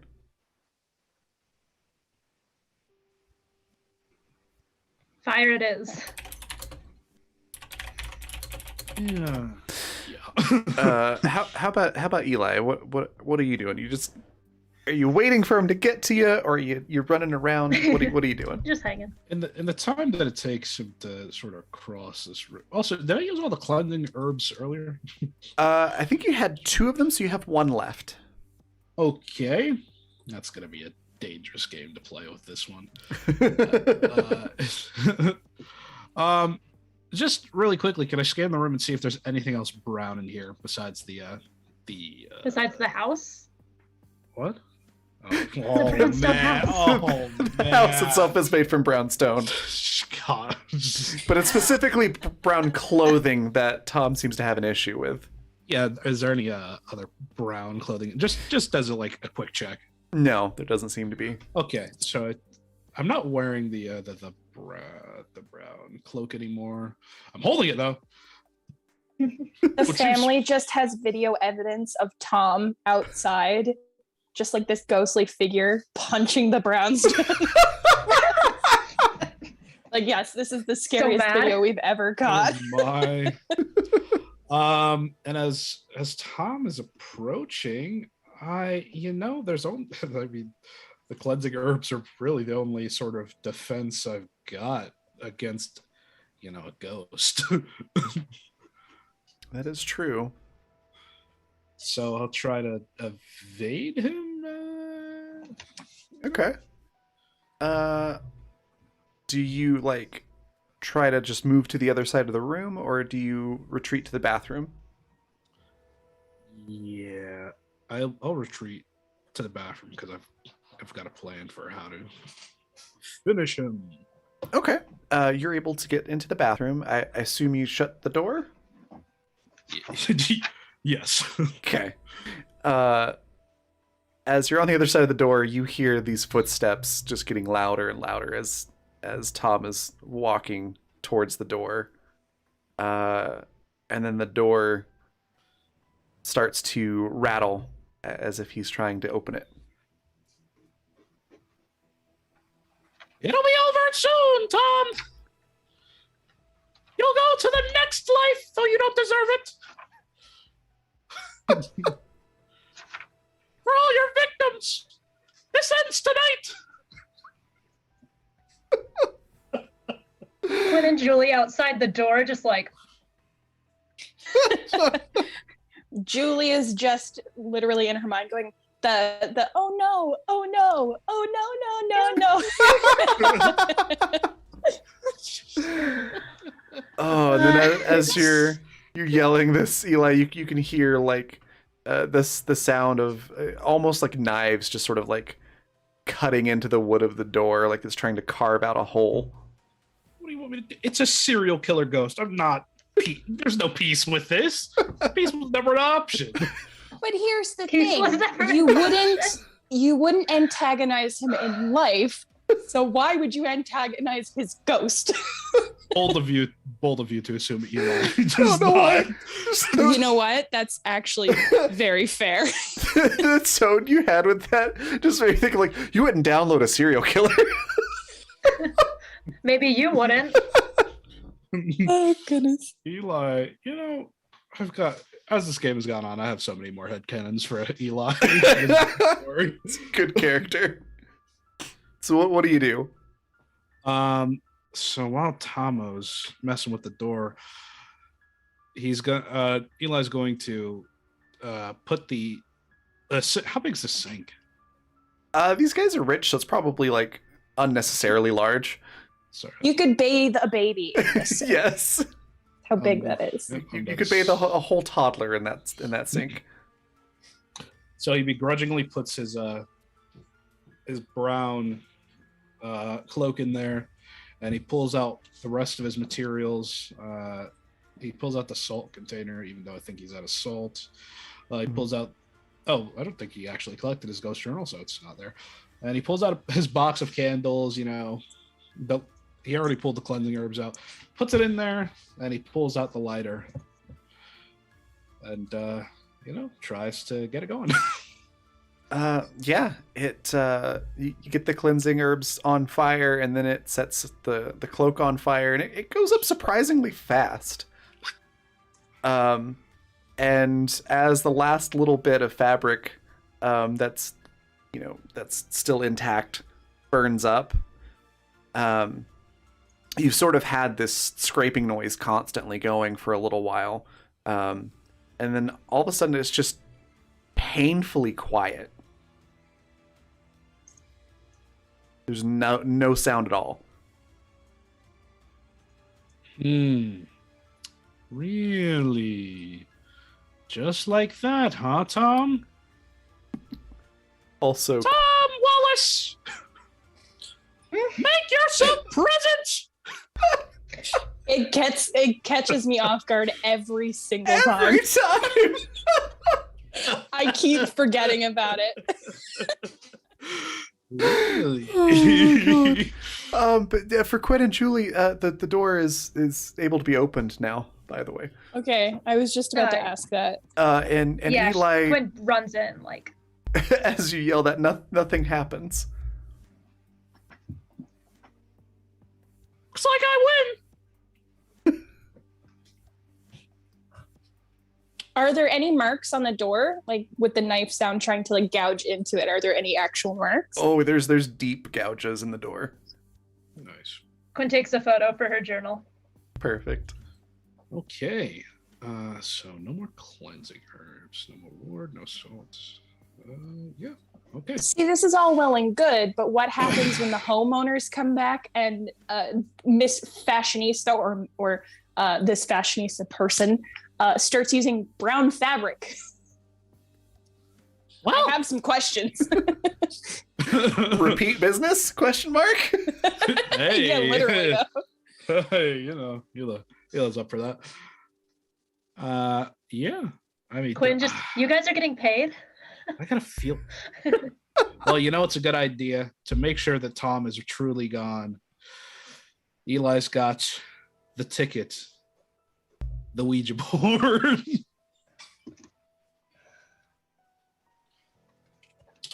Okay. So it feels like the air is kind of clear in here now. Is that correct? Like the presence itself is gone? Yeah. Tom is gone. You have successfully removed him from the house. Okay, so as Julie kind of feels That's all the... yeah, apparently so. Yep. That was a big sacrifice. Yeah. It was. As Julie kind of feels that energy dissipate, she like jumps a little bit. She's like, that like, oh shit moment. And she takes off back outside through the door, scoops up her mannequin arms and runs down to the second floor. All right. Oh, awesome. Looks like Nikki's got sound back. So Nikki, for Alice, your phone started freaking out and you heard, a bunch of commotion upstairs. And now Julie's running down with mannequin arms into the dining room. What's your reaction to that? Since I was busy with my phone and my meal, I think I was looking at my shopping, and because I'm evil, I'm going to pull out a brown dress out of my bag. I'm like holding it up as she's running down, and I'm like, what happened up there? Julie looks like she's about to go, oh, like, nice dress, how pretty. And then sees the color and is like, that cartoon, like, oh, God, the eyes, like. Yeah. She looks really concerned all of a sudden. Everyone in this episode is a Looney Tunes character. Literally. What? I swear it's been too much on it. It was on clearance. Julie looks like she's about to make a comment, like that's not her concern, but she just like, yeah, okay. If Tom comes back, we'll deal with it then, but I've got hands to give to a butcher. Oh, okay. But don't you think this will be cute on me? Yeah, no, it will look very beautiful on you, I think. But hold that thought. I'm gonna bring these hands to where they need to be, and then we can take a look at that dress. Just one second. You give Jim those hands. You give Jim those hands. Jim is gonna catch these hands. Throw them. All right. So there are heavy footsteps in the dining room again as you're running through. But as soon as you set those mannequin arms down, do you set them on like the cutting board where he was trying to drag Quinn to? Just curious. Yeah. Julie brings them over to the counter where the cutting board is. Where is the butcher knife? Let's say it's on the table, because I think the table. I think it got pulled out of the book, and I don't think we specified where it was set down, but the table sounds good. Okay. Julie's gonna pick up the butcher knife and see if she can hack these hands clean from the wrist. Yeah. You're able to start doing that, and as you're chopping, almost in unison with your the chopping sound of the knife, you hear those footsteps getting closer and closer and closer into the kitchen, and you're able to, just barely get both hands dislodged from their arms right as it sounds like those footsteps are right behind you, and then for a moment there you just hear this sort of like right in your ear, and then the hands just seem to disappear off the cutting board. They just dematerialize into thin air, and the house starts to warm up. I thought you were gonna say the house sets on fire. What? It still could. It's Please possible. don't. Let's get out of here before I don't want to explain that. And yeah, you seem to have gotten rid of both ghosts. Okay. What's everyone's conversation at this point? I think Well, Julie Quinn is like slumped over the cutting board, like holding the butcher knife in one hand, just like very spaghetti over the countertop because she's like, that was scary and the footsteps were very close and I'm glad I'm alive. So Alice, I'm gonna say somehow she managed to try to dress on. She's like walking in, and it's like, so, oh, it's a lot warmer here. Are you done already? Julie, from her spot leaning over the cutting board, just holds up her empty hand and gives a thumbs up. Okay, Alice just want to twirl. Quinn claps. I love Quinn. Quinn's so great. All right. Any other conversation taking place on your way out of the room or out of the building? Eli is so displeased.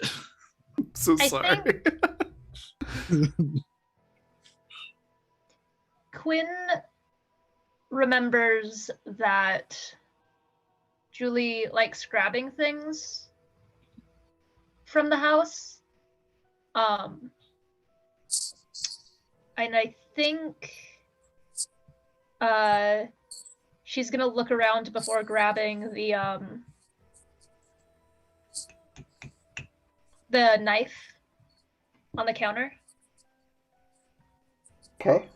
and kind of hand that over to Julie, like, if you want it. Yeah, Julie takes it. All right. Hmm. Well then, unless there's anything else that you all would like to do, I will do our story wrap up here. Can I do a quick TikTok? Sure. Oh boy.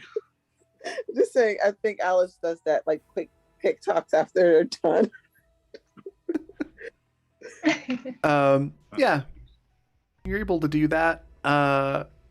And yeah, you can leave the house and lock it back up. And the family comes back the next day, and of course they have questions about the mannequin arms that have been, had the hands hacked off of them with a butcher knife, and the scratches in the door and that sort of thing. But they're pretty okay about it all. They're like, okay, well, as long as the ghosts are gone, I guess that's fine. Yeah, you get paid and everything's fine. And then the camera's gonna pan over to Alice at her home, since she put on that brown dress inside the house. And we're gonna close out as Alice is just walking around the house, and there's maybe there's a storm happening outside, and there's a flash of lightning, and in that flash, standing outside one of the windows, is a figure with a noose like a necktie, and that's where we'll end it. Oh, Alice, my love. You have a new friend. Nice. I could just like try to tell him to accessorize and make some videos, Alice, and then she'll like fall I asleep. love her. That's amazing. But yeah, that was fun. We're That's gonna great. wrap up with letting everybody say what their favorite part was, where we can find them next, anything they'd like to share or plug. And we'll go sort of reverse order from how we started. So Nikki, we'll start with you. Sorry we had some technical issues there that you couldn't get in for some of it, but from what was there, what was your favorite part? Where can folks find you, and anything you'd like to share or plug? I think the whole like the handing of the mannequins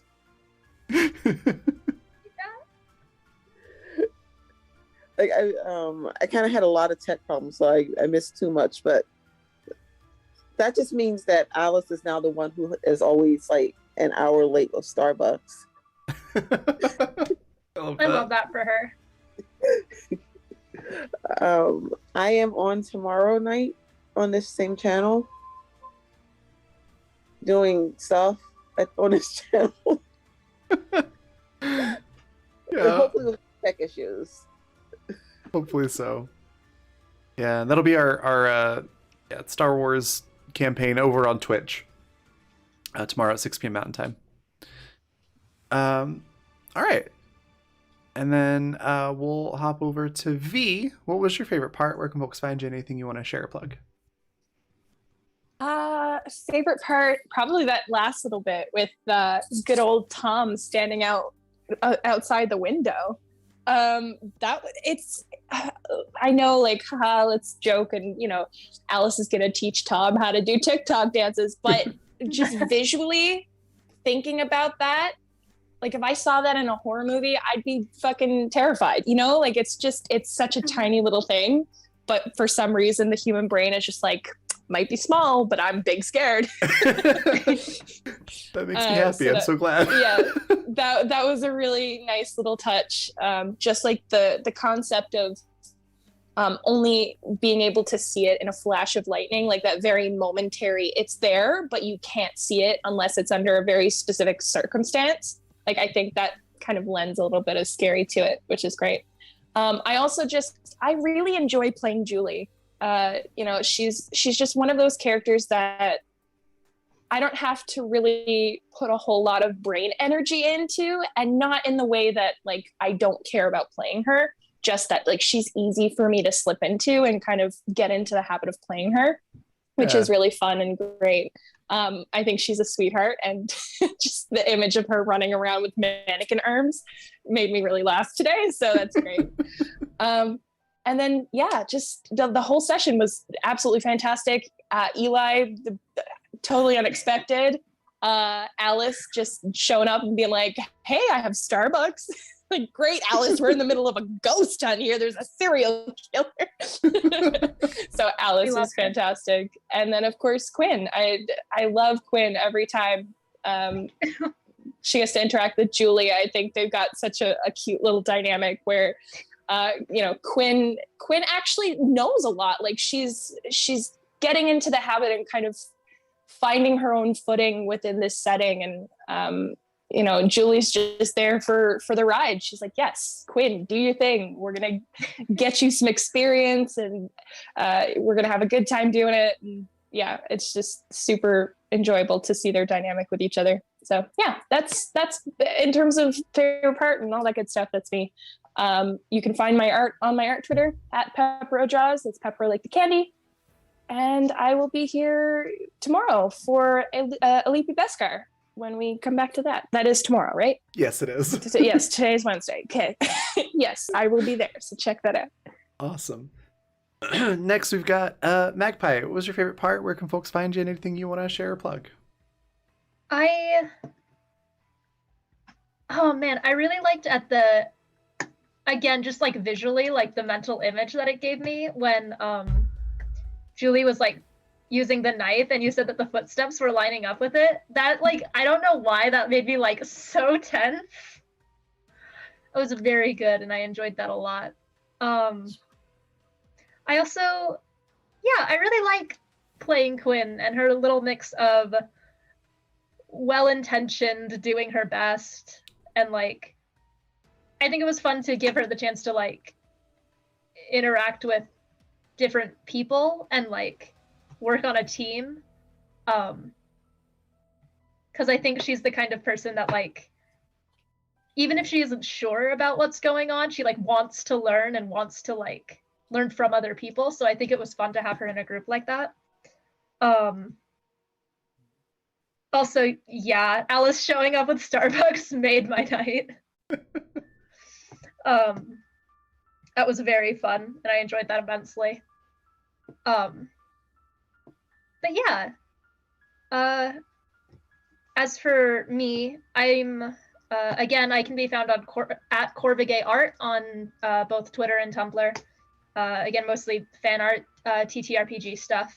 But yeah, not much else to plug. That's just all. All right, awesome. And then Par, what was your favorite part? Where can folks find you? Anything you want to share or plug? Ooh, favorite part.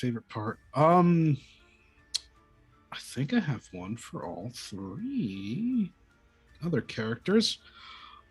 Something really tickled me about the butcher leaving the kitchen, or I think you described it as it was just walking sort of into the dining room, and Quinn just pointing and being like, "No, you stay." I love the dichotomy between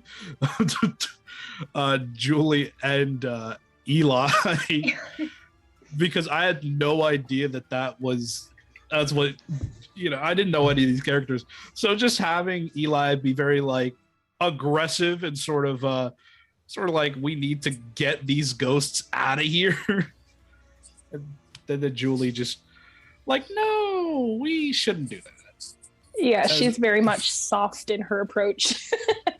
Just the idea of oh god, what was it? I think it was Eli running into the kitchen and Julie being very sort of perturbed is just another favorite image of mine, because I just saw like the most zealous face of Eli's, and then in the background you see Julie just like struck with horror that this is what they're doing. And for Alice, yeah, I love the dress coming out.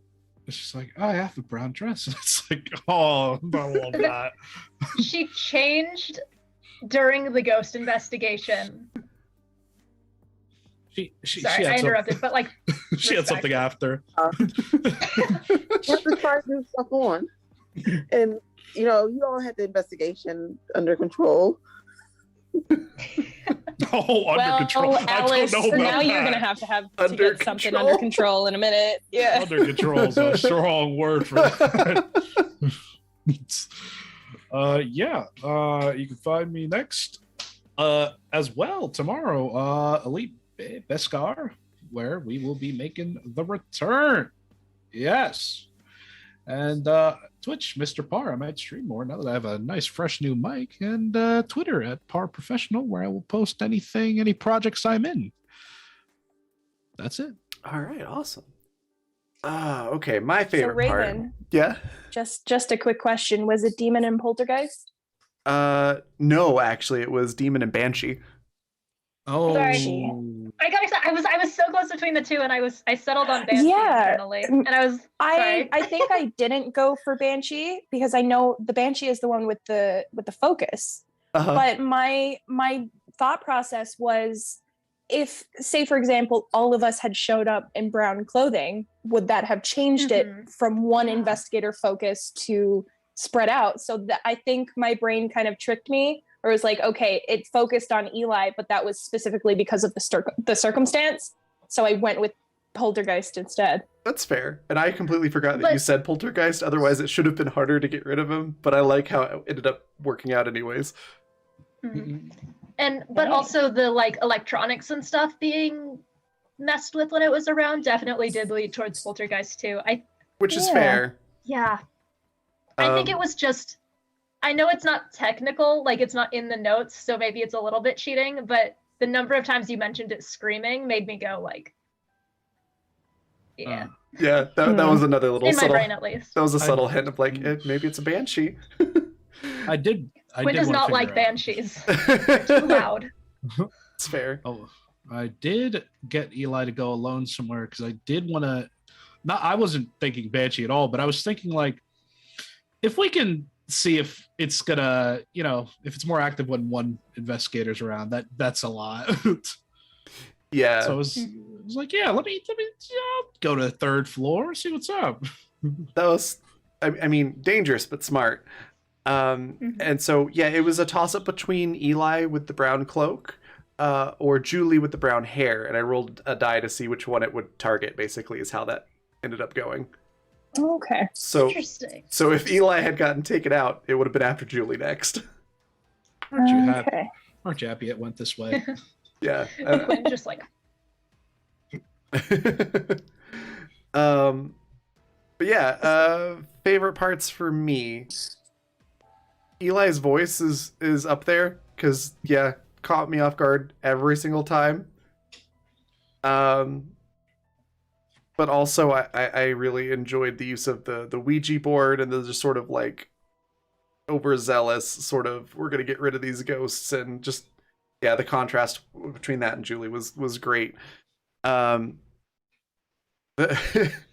Quinn's moment of like, oh wait a minute, nope, they're ghosts, of course they're dead, sort of moment, and Julie's little like arm pat. That was a great moment, and the callback to the the callback to the glow sticks was also really fun. thank you. And it was cool to see Quinn be like, "Hey, I know how to use these now, and I've got more experience, and you got a clue with it." So that was really cool for Quinn. And then Growth. yeah, and Julie's like, "I'm not gonna move. I'm just gonna sit here. I'm not gonna show any reaction to the fact that it's death rattling in my ear." And that sort of satisfaction as he walked away. That moment was fun for Julie, and of course running down the stairs with mannequin arms. And yeah, Alice showing up with Starbucks was great. I loved that. That was a great sort of in character explanation for out of character technical stuff going on. So I really enjoyed that, and the fact that she changed into the dress at the location because it opened up the opportunity to do that little really spooky little last scene. But the whole thing was a lot of fun. I really enjoyed running this. Y'all are awesome. I love your characters and the way you problem solve. It's so much fun to be a part of. Where you can find me next will be tomorrow night at 6 p.m. Mountain Time on twitch.tv/RAVVYN. That's our Twitch channel for Elite Bebeskar, which is our Star Wars campaign. Our party last time, we had like a beach episode, a couple of episodes with a scavenger hunt with some really fun stuff. And in the process, they found a device that will let them track pretty much anything that they can put into the device. They can find more of it. So it'll be really interesting to see where that leads them this week. So that'll be tomorrow at 6 p.m. Mountain Time. And then Friday at noon Mountain Time, again on twitch.tv/RAVVYN, will be our Dragon Age campaign part 2. We have 2 parties running parallel campaigns. There's our Tuesday one and our Friday one. And that'll be a lot of fun. And then Saturday at 6 p.m. Mountain Time over on Twitch, we've got Animus Violentis, which is another sci-fi, which is it also runs on Fundamental RPG like this game does. And it's a lot of fun. So go check that stuff out. And then other things to share or plug is just our sponsors, which is Fundamental RPG. It's a simple D20 system. It's the one we used for this. We use it for Animus Violentis and Absentis as well. And you can use it for high fantasy. It's not tied to any genre, so you can really use it to play anything that you want. And it's a relatively small book, so there's not tons of rules that you have to learn to be able to use it. Kind of designed to just pick it up and apply it to the story that you want to tell and just start having fun. But you can pick that up on Amazon. Just search for Fundamental RPG. Or if you prefer a PDF version, you can pick that up at coffee.com/Raven, like it's spelled at the bottom, or sorry, the top right screen. And then Die Hard Dice is our other sponsor. They sell amazing polymer and metal dice sets. I've been using their Nightshade D20. It's part of a whole set that you can find on their site, dieharddice.com. It's a really pretty dice. It's very nice metal, heavy die, very fun to roll. But if you go to their site, dieharddice.com, and use the code ANIMUS with a capital A, you can get 15% off of your order until late December.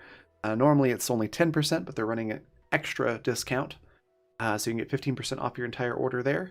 And then also, a Kickstarter just launched yesterday for a tabletop book that I was able to participate in. I did some writing for it, and I'm going to be doing some art for the finished product, and some other various tasks on it with Fool's Moon Entertainment.